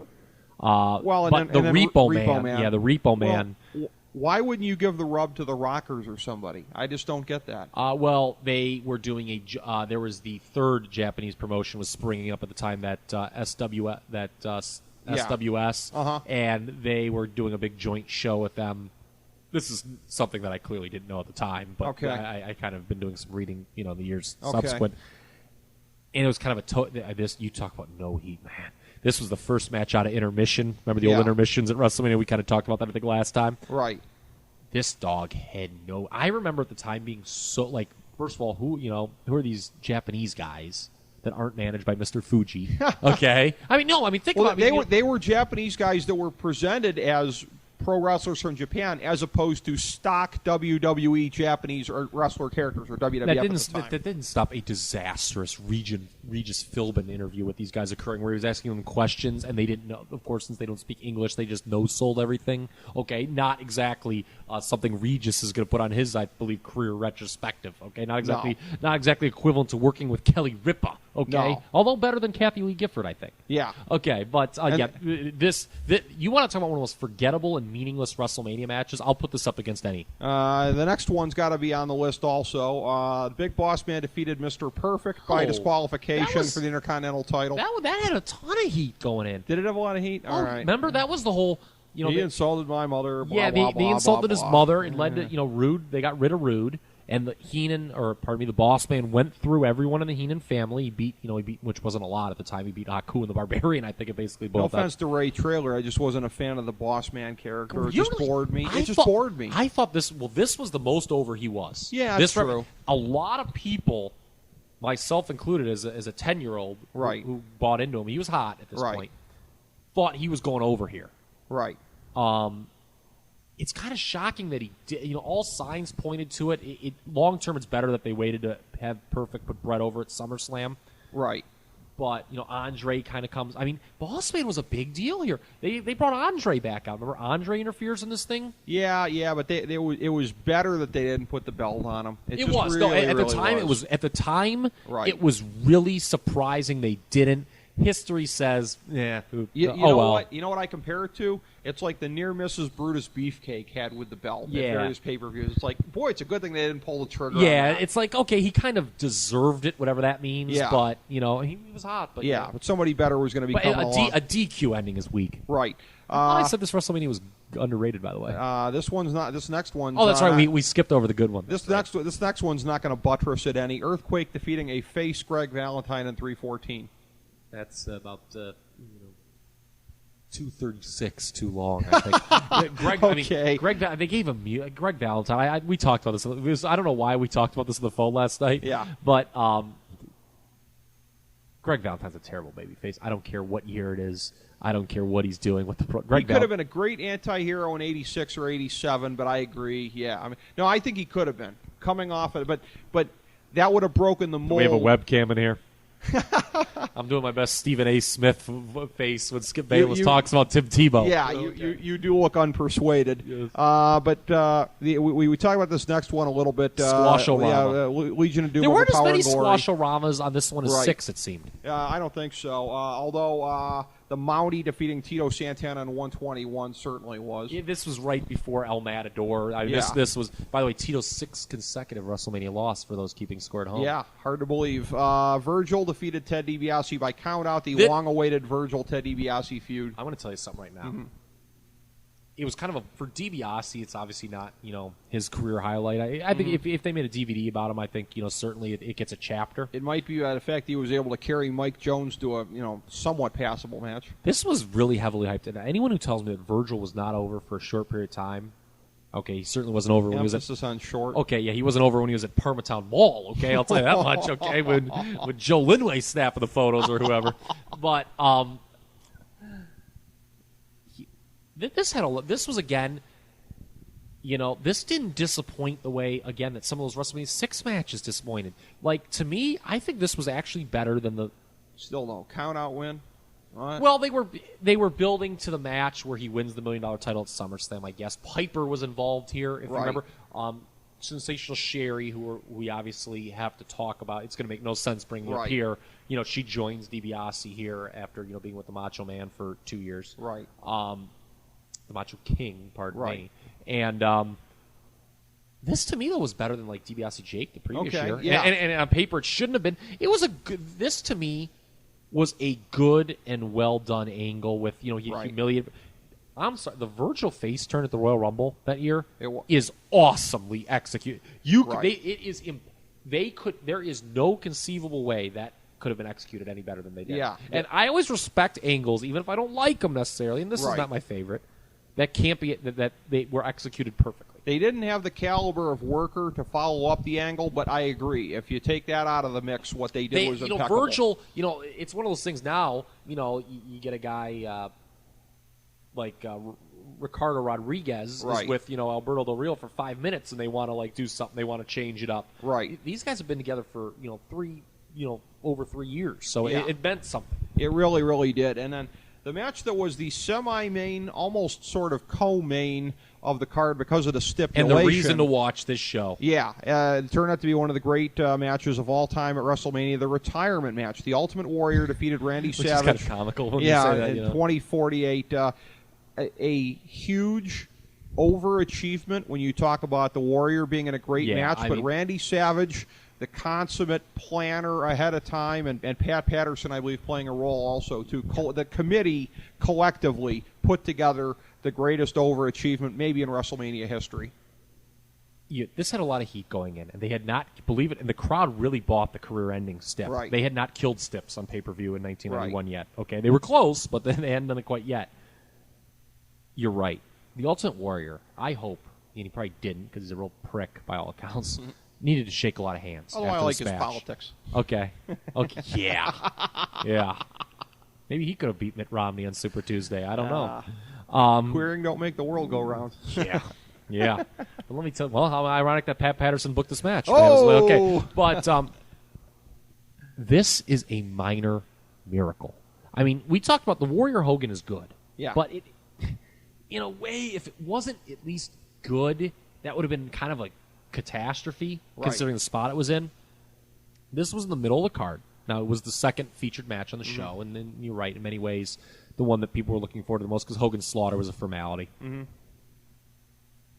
The fact that this match is so much better than the Hogan Warrior one from the previous year is an unthinkable achievement almost. I mean, well, Savage is a better worker than Hogan. True, but it's just not even close. Really. And I mean, rating wise, I give this like it's not even close. How much better Savage is than Hogan? That's true. I guess the Savage factor, you can't understate that enough. I guess. Yeah, but it's just like this is so by far and away the Ultimate Warrior's best match. Sure. And again, Randy Savage was by far and away probably his best opponent, but just how good this was. It's not like it's like okay, he wrestles Randy Savage, of course, is his best. I mean, it's not. I mean. It's unbelievable. To me, this match, first of all, I love that he didn't run down to the ring. Right. For a couple reasons. This is the real smart mark of me kind of dissecting this stuff. One, it made the match kind of seem special. Sure. Career versus career. Again, that was really heavily hyped. Right. We'll get to that in a moment, too. But it also ensured that he didn't blow up 5 minutes into the match like he always does. Right. And because he was going, I mean, this had so much heat. Coming off Savage screwing him out, costing him the title at Royal Rumble. Yep. And it is just a wonderful match. To me, other than the Savage Steamboat match at WrestleMania 3, this is clearly the second best match of the first 7 WrestleManias. Yeah, it was. And elevates this WrestleMania into the average group. I talked about breaking it into 5 groups. This would be in the middle one, I think. It does. And it had great angle stuff going throughout. And then past the match, which I think is the key, and he adds it on. I give this match gets 4.5 stars from me. Sherry turns for those on keeping Savage. Score at home. Right after the match, after he has lost his career, Elizabeth comes out of the crowd and tackles her. A big reunion hug with Randy Savage. People were legitimately, make fun of it if you will, and I would. But people, there were women crying in the front row at this reunion of Savage and Elizabeth, and. Yeah, I mean, it was just, there was so much drama. Remember, there were a lot of great, even before, remember, like, Savage's, like, the 5 elbow drops and the Warrior kicks out? I mean, they were really busting a lot of stuff out. But you're right. To me, almost as memorable as the match, and Warrior almost screws this thing up, by the way, with the looking at the hands thing. Come on. Right. We didn't need that. Well, the other thing is, too, I question, because there was this whole thing about, they knew they were going to bring Savage back at a certain point. I'm thinking at the time, they thought at a bare minimum they were going to keep him on ice for a significant period of time. Yes, I agree. The foot on the chest pin is an absolute burial. Yeah, that is right. That is not talking. I mean, yeah, he pins with one. I mean, 1 foot on the chest, Kyle Ross. And the announcers kind of weren't ready. And he was main eventing WrestleMania the next year. I mean, think about that. The announcers kind of didn't seem. I wonder if he was supposed to do that. Warrior. Because that would be funny. He even puts his jacket on too that he came to the ring with. Yeah. Because the announcers didn't seem ready for it. They're like, no. Heenan's like, no, I can't believe it's over. And then you're right. Then Sherry comes in and starts kicking a man when he's down, literally. Yeah. Elizabeth, who they had spotted in the crowd, right. Like obviously she was planted. I don't think she just happened to buy a ticket. I think she, but runs over the railing. They do this emotional return. It's unbelievable. I mean, it elevates the match to even greater status, I think. But the great irony of this is, and this is where I actually wanted to spend the bulk of the discussion. Mm-hmm. You hit on it with, okay, obviously it's crazy to me considering how much longer he worked in the main events in WCW, like 8 years after, that they would just like, oh, well, Savage is done. They obviously were going to bring him back. Right. But I think that you're right. The decision to bring him back was sped up by what? The firing of the Ultimate Warrior at SummerSlam. That's right. Because the Warrior, people remember, was programmed with Jake Roberts. And this will be a great way to, I think, transition into the next year's WrestleMania, because I thought after a kind of real dead year and a half, in the end of 91, I thought they started picking it up again. And there were some interesting angles Flair going. came in. Flair coming in is the big one. Yeah. But heel turn Jake Roberts, man. You give me the heel Jake Roberts. I thought that was awesome. And they did this really kooky, crappy angle with Jake and Undertaker conspiring to turn on the Ultimate Warrior. Remember the Ultimate Warrior trials? Mm-hmm. These are universally, I don't know what drugs someone was doing to film these, but quite frankly, I wish I could have experienced them. But you may have in your 4 years at the Harvard. Yes. I don't know if they were this good, man, because I'll tell you, I've watched this before. I'm like, ooh, we dog. I don't know what's going on here. But the Warrior, who was involved in the main event of SummerSlam with Hulk Hogan, a meaningless, awful main event against the Triangle of Terror, which was Slaughter, Adnan, and Colonel Mustafa. Right. Okay. He held Vince McMahon up for money. This has been on DVDs. Held Vince up for money. Vince fired him after the show, leaving Jake kind of without a program, and that was going to be like a big fall program, Warrior versus Jake. Right. The freshly heel turned Jake. So what did they do? The other half of that main event of Summer was the match made in heaven. That was called the match made in hell, which was the storyline marriage of Randy Savage and Elizabeth, which was they did use Savage. I guess that was their plan to use.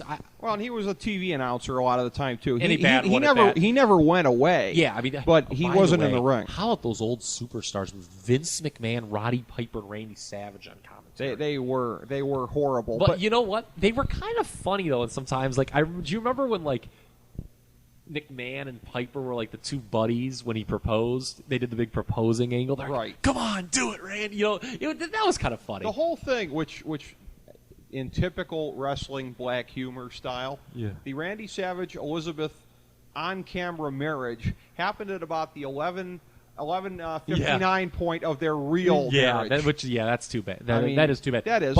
But anyway, so with Warrior gone, I think that made them. They needed somebody to feud Jake in the kind of the second top. Well, they had a lot of good programs going. They had Hogan Undertaker for the Survivor Series. Flair came in to feud with Piper, which was good. That was hot. And then Savage was inserted. He was still, retired. They do the great angle where Jake and Undertaker interrupt the wedding with the Cobra. And then, so it's Jake and Savage, which was a million times better than Warrior Jake ever could have hoped to be. And I love, you talk about a forgotten classic. Put on this Tuesday. Here's another recommendation. Yeah. This Tuesday in Texas, that dog pay-per-view, Jake Roberts, by the end of this show, is so over as a heel. He is over as a heel to a point that maybe 10 guys in company history have been over. And the post-match interview, when he just brags about bitch slapping Elizabeth, how it was like better. He basically says it was better than an orgasm. Yeah. And Gorilla Monsoon is like incredulous on commentary, screaming how he needs to be thrown out of the promotion. Mm-hmm. I mean, that was. And it was so awesome. He just kept DTing him. And remember, he grabs Miss Elizabeth by the hair. He's like, "Do you love him? Do you love?" I mean, you watch it. It's just like, how unbelievable is this man? It's one of the few times you can. It's one of the few times that I think a lot of people can truly appreciate a wrestling performance's art. That and the Cobra bite that Savage took in that time period, they were doing some hardcore stuff. People remember that. That's a real memorable angle. Yeah. By their standards, it was really something. But what I want to back up to again is a second. Sorry, you talked about there was a. You said as we move back from November to April. Well, you said that there was a void where Savage ended up getting reinstated in part of the timing because of the Ultimate Warrior. Here's what They contributed also brought to in that. Sid Justice too. Yes. By the way, I forgot they brought him in too. They really injected some much needed top guys at the end of that year. They did, but here's what's very interesting about that. What they did with Warrior in that time period, that was one of the last times that they did it, and maybe after what happened with Warrior, maybe they decided they didn't want to make anybody so instrumental. What they used to do back in the day, we talked about this with some old WrestleManias prior to this, where a guy would be in a program with one guy, but at WrestleMania he'd be doing something else. The Warrior was part of the blow-off with the Iraqi connection there at SummerSlam with Hogan. The Warrior was pursuing his vengeance for losing the title in the first place. I guess that's why he was included. So he was there was the tail end of that program, but it was a whole nother program started up with Jake Roberts that would ultimately never go anywhere because of that. But he had two things going simultaneously, and that was getting to be a bygone thing in the promotion. Guys having two completely disconnected programs going on at the same time. Yeah, I mean, you never see that anymore. That was one of the last instances. Yeah, and I always thought that it wouldn't, Slaughter, because of the angle, you couldn't really mix him with other heels. I thought if there were ever two heels you could have mixed him with, it would have been Jake. And that would have been interesting to me if they would have done Slaughter, Jake, and Undertaker. It would have at least added some intrigue, some new. It would have. I'm sorry. Colonel Mustafa's wife. Okay, right. We couldn't have thought that the heel team was going over there. No. And to me, the Hogan-Warrior pairing was not so much about Warrior getting vengeance for the Rumble, even though you bring up a good point, maybe that's what they were going for. I always viewed it as, okay, well, they always kind of portrayed them as equals after WrestleMania 6, at least for a year and a half. Because remember at the Survivors, the 90s Survivor Series, where they did the grand finale match, again doing Warrior no favors as champion. Hogan survived with them. It was those two. Double main event at Summer. They were kind of presented as equals. Yeah, I mean, that's an interesting point you bring up, that it was one of the last times, but it all worked out. To me, it was just always interesting, the career-ending storyline from Warrior Savage, that because Warrior, it's funny that by the end of the year, Warrior was who wins the match is out of the promotion. Savage is hotter than he ever was. Yeah, and I guess that's a logical babyface. That's a logical way to take it into WrestleMania here. It ended up being, again, a double main event at WrestleMania 8 because of, you mentioned that Sid Justice came into the mix. They did a good job of mixing and matching in that 6-month period between SummerSlam and WrestleMania their main event players. You are right that it freshened up the scene. They had a lot better because they brought in, Piper started wrestling again after kind of taking a year off. He was injured. He got in that motorcycle accident. But and they intertwined ad hoc alliances, say, between Ric Flair and The Undertaker that were well done. Yeah, and Hogan was kind of it was at this point that I really began to get sick of Hulk. But now it's interesting with now we roll into WrestleMania 8. Thing got a little hotter. You talk about what were they going to do at WrestleMania 7, long term. If you look back, maybe Hogan Warrior 2, then it became out with the Slaughter thing intervenes. When Flair comes in, don't you just think, I mean, everyone had to think, and it was originally scheduled to be, the main event of WrestleMania 8 in many ways, and this hurts this WrestleMania, I think, in some people's eyes, that they didn't do the big Hogan-Flair match. That should have been their first meeting. You hold it off. Yeah. And the old Vince McMahon would have known how to do that. Yeah, but here's the problem. Some people have said, and by some people I mean WWE apologists, that the time Flair came in, it was... In the old days when there wasn't multiple pay-per-views, you probably get away with it. But even something like Hogan-Andre, that angle was started in January. Flair came in late August, early September. So hold that off with 2 pay-per-views in between. Granted, Survivor Series and Royal Rumble, you can keep them apart. And they did, actually. It was a long time to wait. They had the house shows. What was the final nail in the coffin? Well, there were 2 nails in the coffin. One was the house shows were disappointing. Yeah. Headline them. They did a couple big ones, but most of the point they were disappointed. Now, a lot of people criticize. But they pushed it half-heartedly for champ versus champ. It was so half-heartedly because a lot of people have criticized the way Flair was handled with the real world champion. I'm not one of those people. I bought Flair. That's as close as they came to acknowledging the outside world. Yes. So to me, look, they weren't going to say NWA World Champion, or they were going to bring Jim Ross in for a cameo on the mic and put over, the great Lou Thez, Pat O'Connor matches. Okay. By God, King, this is going to settle it once and for all. Yeah. They weren't going to do that, so you have to be realistic. But the real reason was, there was a very big name in wrestling now. Dr. George Zahorian's name began to rear its ugly head during this time period. It did. And Hulk had to take a little vacation. That's the real reason this match didn't happen, because you do Hogan Flair. Okay, first of all, the setup would have been perfect had Hogan stayed. Okay. Yeah, my opinion on the Royal Rumble 1992 is well known. Right. Okay. There will never be a better Rumble. I don't care what anyone says. I don't care how long they do the gimmick. There will never be a better Rumble than Royal Rumble 1982. It is one of the three greatest matches of the 1990s in that company. Okay. Take that, anyone who will listen. And Flair, basically does his NWA shtick. And let's talk a little about this, how this builds up. Flair basically comes in, and I'm sorry, everyone, this isn't me being smart Mark Kyle Ross. He outshined the entire, again, you talk about closest they ever came to acknowledging the outside world. No heel had ever been put over like Ric Flair had been put over that night at the Royal Rumble. Right. They basically give him number 3. Do your thing, Rick. Heels usually were, fat monsters who would come in late back then, get the event. You're going to come in and put over, we're actually going to let you be Ric Flair in the WWE. The Ric Flair, you can do all your NWA stuff in here as much as you can. Carry all these guys to the spots of their lives, which he did. And in the process, he exposed, Hogan was booed. Okay? He was. Unless you get the Coliseum video where they overdubbed the booing. Right. Okay?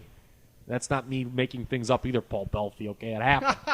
Okay, the man was booed. I think even Belfi would admit that. Man was booed, which makes Royal Rumble 92 even better. The fact that that's the first time there was negative reaction to Hogan.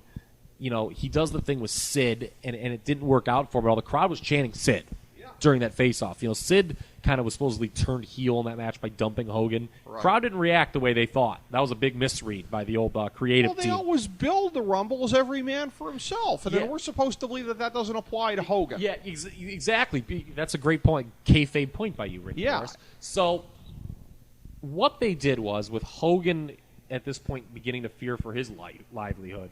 Okay, the Arsenio Hall appearance was went a little worse than the Brother Love show, I think. Okay, and they split the main events for WrestleMania. Remember, they originally announced Hogan Flair. This isn't like something like they never even acknowledged they were going to try to do. They originally acknowledged Hogan. Remember, they held that fall press conference with Jack Tunney named the number 1 contender? Right. And Sid does the kind of like the seething.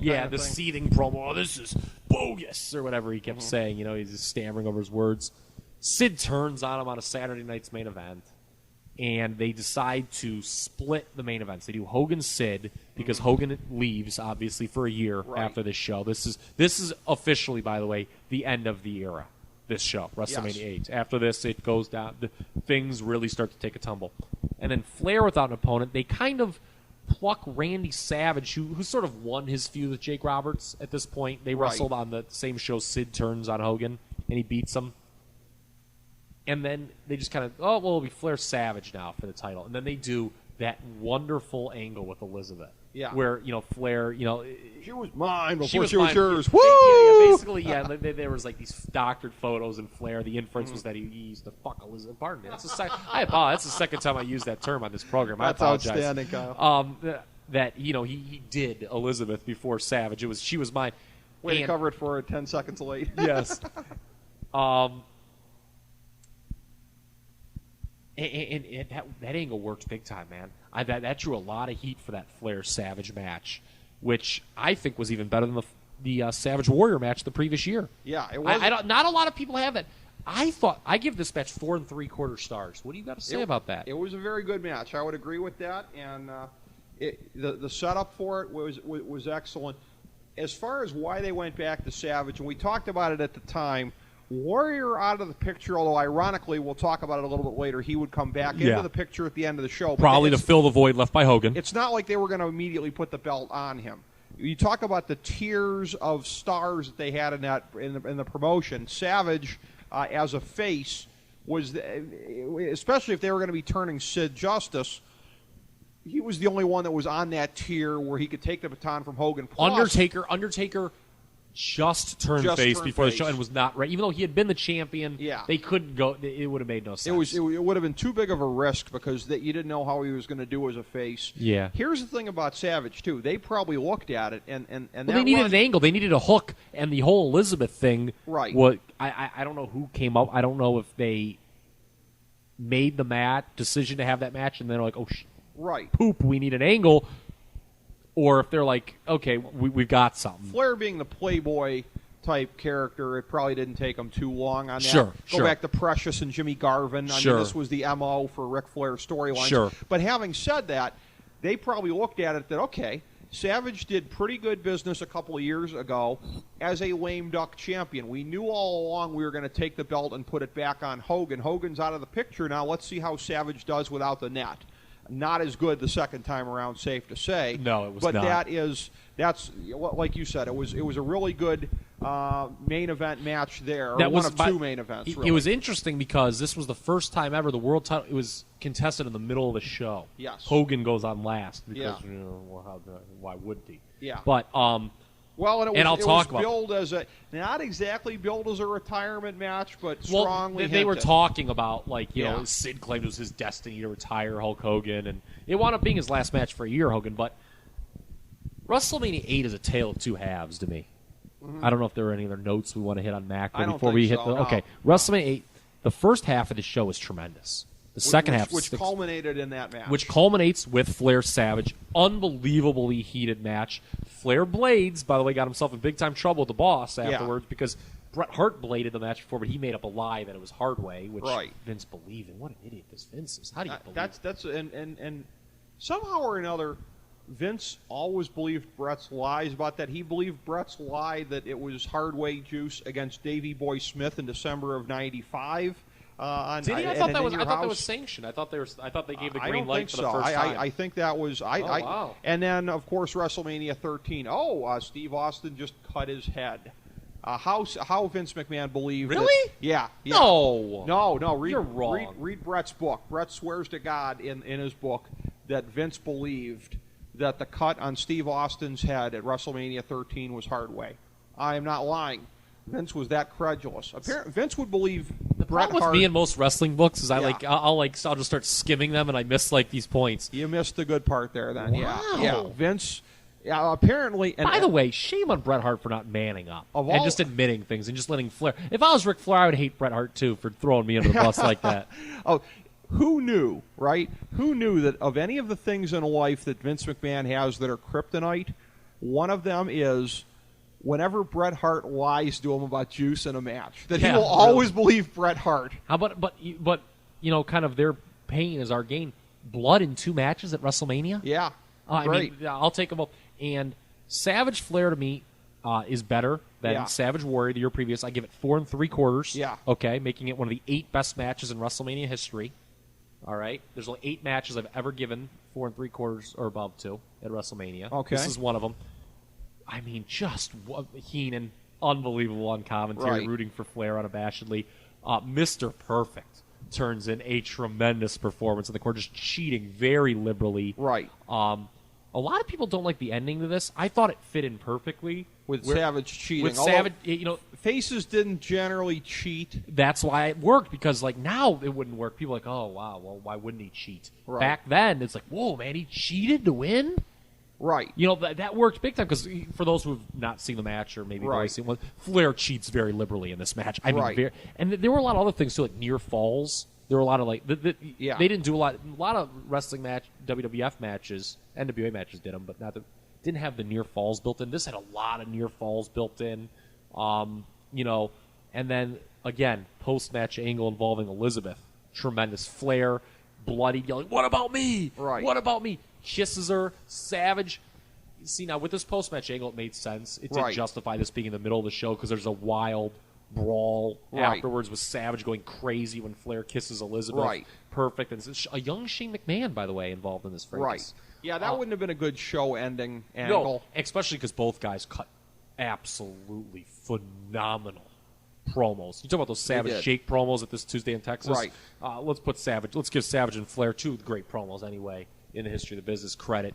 They cut these great promos afterwards. Like Savage, he's like, I want the whole Nature Boy package. Now, I thought you couldn't have made me any more mad than I was going in, but you managed to now. Just unbelievable stuff. This is kind of because Flair bladed. This match seems to be kind of be like washed away. Right. Because Savage never on good standing with the company. Flair bleeds, which wasn't permitted. This match, to me, is a true. I mean, I've used the term "forgotten classic" maybe a little too liberally. How appropriate? Yes, during this program, but all right, Mr. Blue State. Yes. Well, by the way, a little bit of irony here also too. These guys wrestling one another in installment 2 of the series. In talking about WrestleMania 3, I remember you and I were bantering a bit back and forth about who was the better Rick Steamboat opponent, Savage or Flair. So that was like the trinity of great workers. Yeah, it was. Think about it. And now Savage in particular was definitely past his prime. Yeah. Flair kind of coming out of it. I mean, he still gave the mother of all performances at the Royal Rumble in January. Savage, look, he showed that he could still hang clearly, but you would have had to wonder if 3 years earlier what this match could have been. Right. Because for both of them, yeah. Yeah, I mean, the time off, Savage, granted, now... Picture 89 Flair doing this match, Yeah, huh? now, keep in mind, too, the physiques began to deflate, how shall we say, from WrestleMania 7 to 8 with the steroid thing. I mean, there were a lot of backstage things going on for this WrestleMania that made the show kind of interesting. So, well, let's touch on the first half of the card leading up to it, the part that was really good. Opening match, Shawn Michaels starting to get his big push. Shawn Michaels with sensational Sherry defeated El Matador, a.k.a. Tito Santana, at 10:38. Tito, in his usual, by this point, WrestleMania jobber to the stars wall. Seven straight loss at WrestleMania. Elevating Shawn Michaels. Again, first big singles match of his career. The completely right decision. Now they would put El Matador over to Shawn Michaels and say Shawn didn't know how to work. Yeah, they probably By the would. way, Bob Heenan, again, I don't mean to beat it in a horse. Bob Heenan, his commentary during these matches is just unbelievable. Like, it's just like, it's almost like I actually stopped watching the match and just listen to the man. Like, he's just hilarious. He is tremendous. The blow-off of the rather short-lived Undertaker Jake the Snake Roberts feud in 636. Also, Undertaker, the blow-off of Jake's WWE run. This was it. Yes, he held. I believe he held the company up for some money. Multiple tombstones, I think, including one on the floor. And no selling DDTs. Yeah, too. no selling DDTs. I mean, the Undertaker was massive again. Yeah, again. Yeah, right move. Okay, take the guy who's given you everything. He's a big name. Okay, no shame in it, Jake. Right. You've given us 6 good years, but guess what, man? Okay, we'll pay you your extra money. We're not happy about it. That's kind of a dick thing to do. But yeah, guess what? You're doing a mega job to the Undertaker tonight. Right thing to do. Undertaker. We talked about. God, is he over? He was over, man. I mean, this solidified this. Whatever money he made for the next couple of years as a fan favorite. The announcers were even kind of like the announcers. You could always tell too. They were kind of like, "Wow," They didn't like use it in his terms, but they kind of even Monsoon. You could hear in his voice like, "Wow, this Undertaker is really over as a babyface." Yeah. You could kind of like hear it in the commentary. Actually, it would be funny if they had used that terminology. If we could stumble upon an alternate version of commentary, that would have been Maybe awesome. you and I can redub it and sell it, and then be sued. That would be tremendous. One of the great undercard matches of the early years of WrestleMania. Bret Hart in 1351 regaining the WWF Intercontinental Championship from Roddy Piper. Another face versus face match, somewhat in the mold of Hogan Warrior. Yeah, and I think just maybe a notch below just because of its position on the card. Yeah. It's just, but I mean, this is a top 25 match in WrestleMania history, 4-star affair. Piper's best match, I think, in the WWF. Because he was in with a great worker. And the setup was great, too, here. Yep. Bret Hart wins the Intercontinental title for Mr. Perfect at SummerSlam the previous year. Yeah. Reports are hazy why they had him drop it to the Mountie. I have heard, and this is only kind of recent, I was reading about this, some old observers I was reading, that he was in some serious contract negotiations with WCW. K. Allen Fry had taken over on the other station there, and was throwing around a lot of money. Brett was going to show up at the Clash of Champions. Yes, yep, at 18 in Topeka, which was a very good Clash of Champions, by the way. Maybe he could have done a run-in when Missy Hyatt got thrown in the barrel of water out there. Yes, from Abdul the Butcher. Yes, very good, very nice. Yes. Very sneaky point guard, yes. Anyway, it didn't work. And in the interim, the Mountie, who was obviously a disaster as a singles champion, according to anyone, he jobs to Piper really quickly at the Royal Rumble. Really cool that Piper, who had never had a singles title, never needed one, gets the Intercontinental title. And, Brett, he gets re-signed. It's like, okay, well, you got to put the title back on Brett. Yep. And a very, very, very rare clean pinfall loss by Roddy Piper here. Piper is going to go to hit him with a bell, thinks better of it, doesn't do it. So the attack of conscience. I mean, the psychology was great. Oh, God. They both, they went in. It was supposed to be a friendly match. They cut this great promo beforehand where Piper's playing it. He's like, it's like one of those things where he thinks he's saying nice things, but it's kind of like, dude, you're kind of being a prick. Right. He was like, I remember, when you were a little kid and, hanging out in the Hearts, and, he's kind of like bringing up these embarrassing things. He's because he was friends with the family, and they played off the family history. Yeah. And Brett's like, and, he's like, oh, remember that, buddy? Kind of like, again, like he thinks he's, doing a solid, but he's really kind of making a fool of himself. And Brett's like, take your hands off me, buddy. And Piper's like, oh, okay, I see. And it's just this great back and forth. And they kind of do stuff where they work it as a technical match, but then they both lose their tempers at various points. It's so good. I love this match. Well, and this is a thing where, in looking back, where the company was too subtle for its own good in elevating guys. Because if you remember at the time, for the most part, I mean, a guy like Sid Justice or whatever, you would just see when they would put the rocket up his ass, right? But as far as with Bret Hart, and I always said, boy, that whole thing in the fall of '92, it came out of nowhere. I mean, if you look back on it in retrospect, this match against Piper was one of the most hyped at WrestleMania. He had the match at SummerSlam. Piper was a big, Piper was a big deal, yeah. I mean, Bret Hart, I still maintain it came way too out of nowhere when he beat Flair.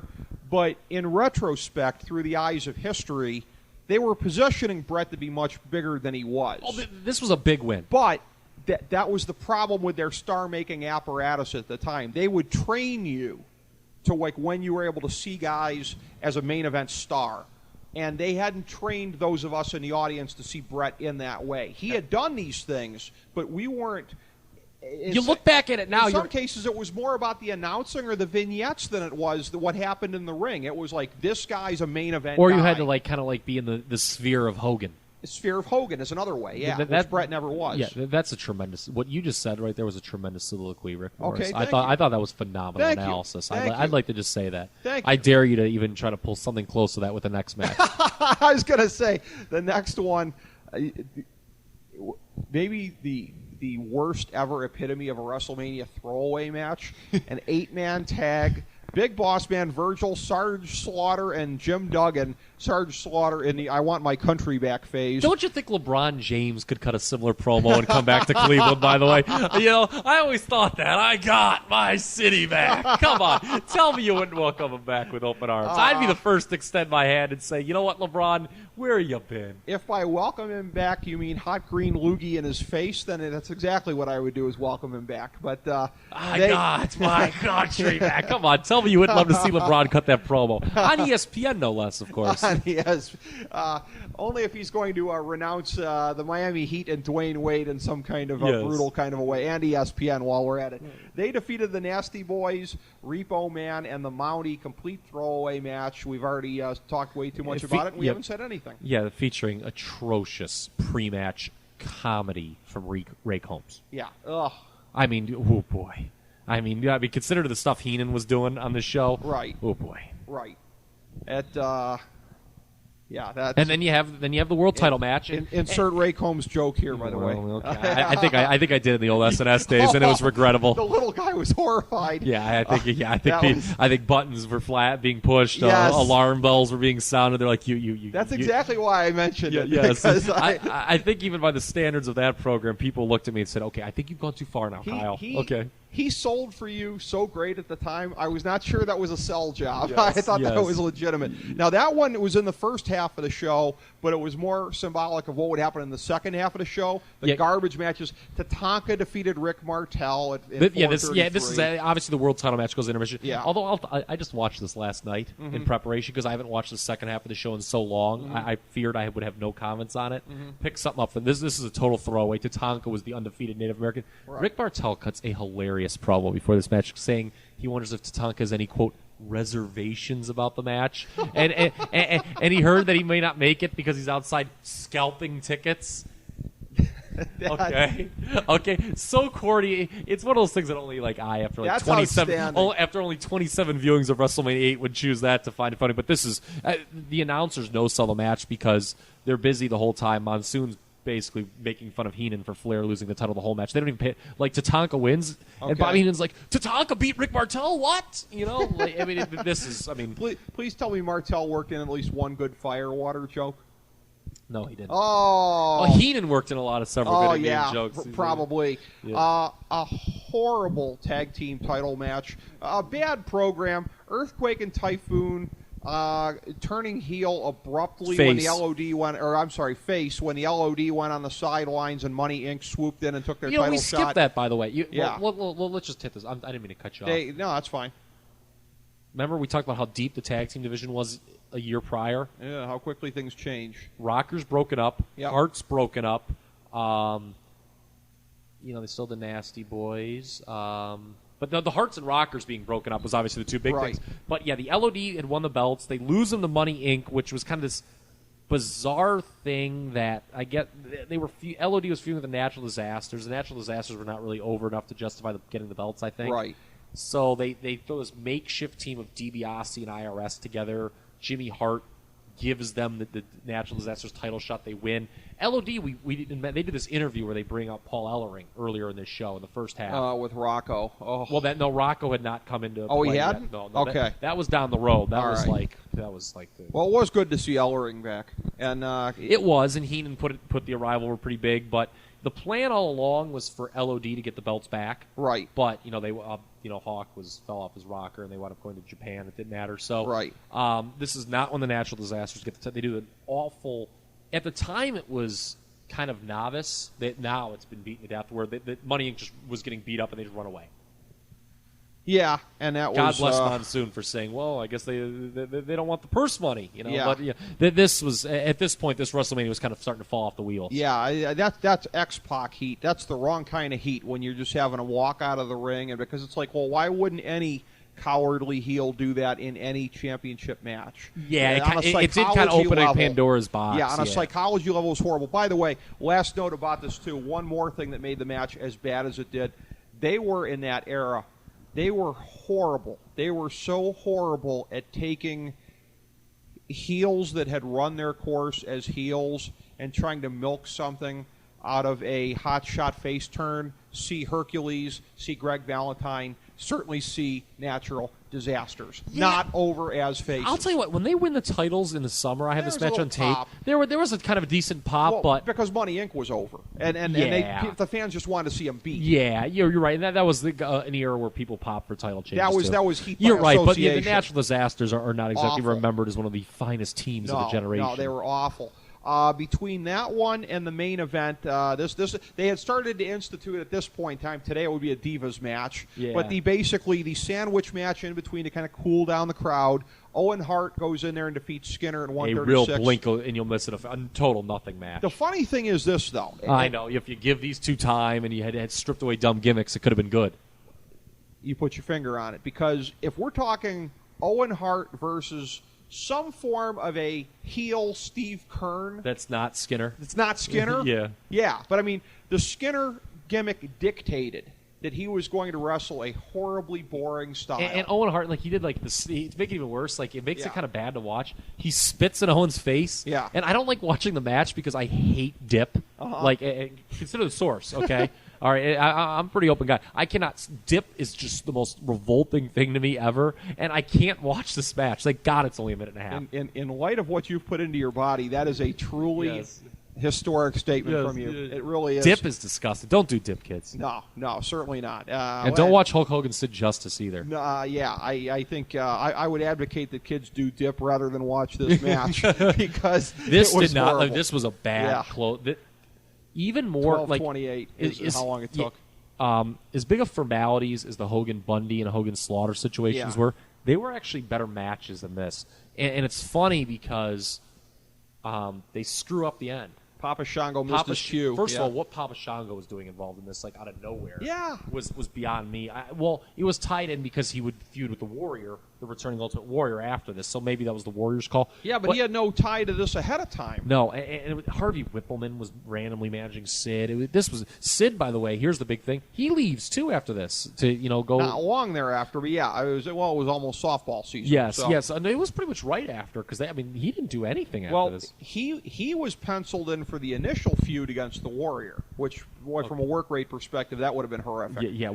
But still probably would have had more intrigue, I guess, than, it would have been hideous. But the big story here is, there's two things. One is Sid. People thought Sid, there's a kind of an urban legend that Sid was kicking out of the leg drop. No, Shango missed his cue. He was supposed to be down there in time to break up the pin.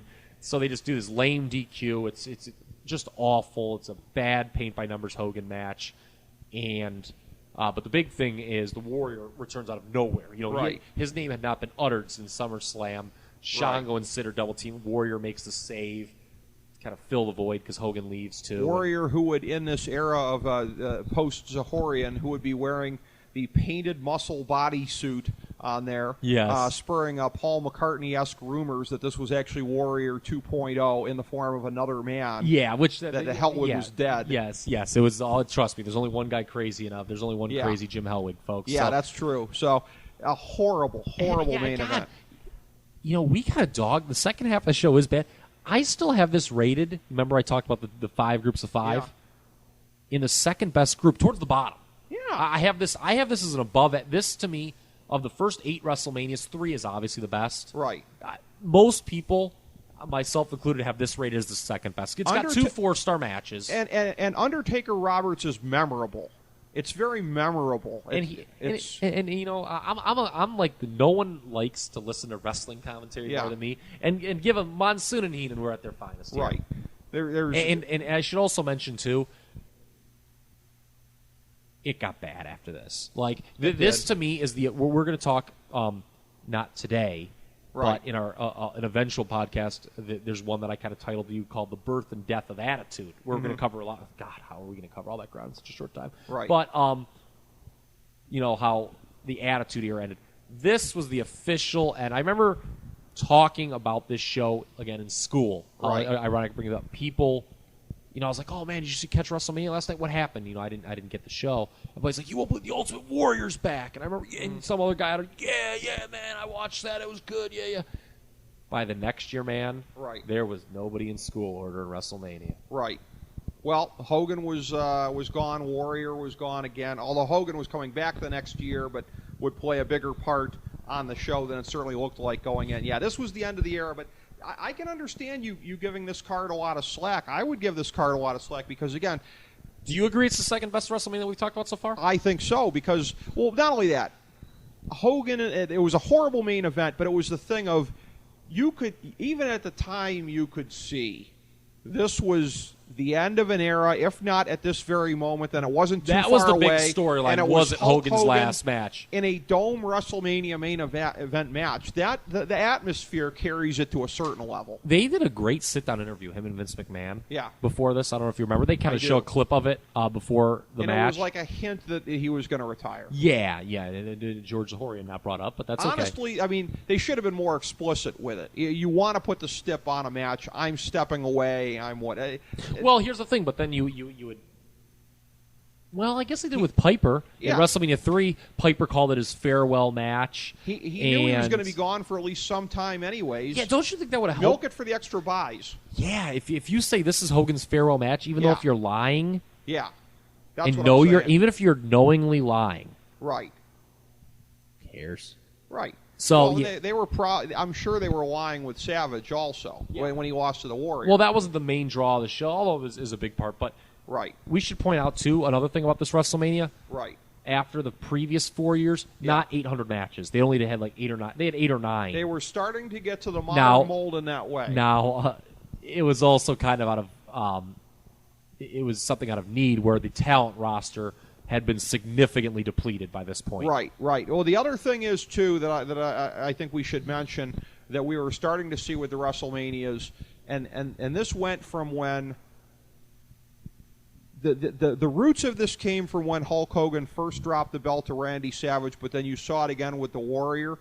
That would set up subsequently on pay-per-views, sometimes double main events, Hulk Hogan and whoever was the champion at the time. This was billed as a double main event with Hulk Hogan's match and with the title match. The roots of what we see today, where there's about 4 or 5 really featured matches. One of them is going to be the ostensible main event, but this is where they were starting to get away from that model, because that model is inextricably wedded to Hulk Hogan, the model of the early years. There's the Hulk Hogan match for the championship, and then there's everything else. Once Hulk Hogan and the title would start to diverge in the pay-per-view era, then you would see this. Yeah, we talked about, you kind of made your fantasydrafthelp.com analogy, yes, where about the huge drop-off between a Tier 1 and Tier 2. Yeah. The drop-off wasn't as severe. This was a legitimate double main event where, yes, you had a big world title match featuring Ric Flair and then the Hogan-Sid thing. Now, because Savage Warrior was like a pseudo second main event. Yeah. So, but this was an explicit 2 main event show. Yes. And you wouldn't see that necessarily much the next couple of years. But just because there wasn't too good, you couldn't get 2 big matches on the show. Right, but it planted the seed for what was to come, and what better way to leave it on than that, as we have covered WrestleManias 6, 7, and 8, Kyle Ross, here, and this longest yet fourth version of the Kyle Ross History of WrestleMania 9-part anthology. You are selling legitimate shock as you see that we've just crossed the 2-hour mark for this one. You are now speechless. I guess I'll leave it at that, ladies and gentlemen. We'll conclude with Kyle Ross speechless as we've crossed the 2-hour mark. This has been part 4 of the 9-part installment, Kyle Ross's History of WrestleMania Anthology.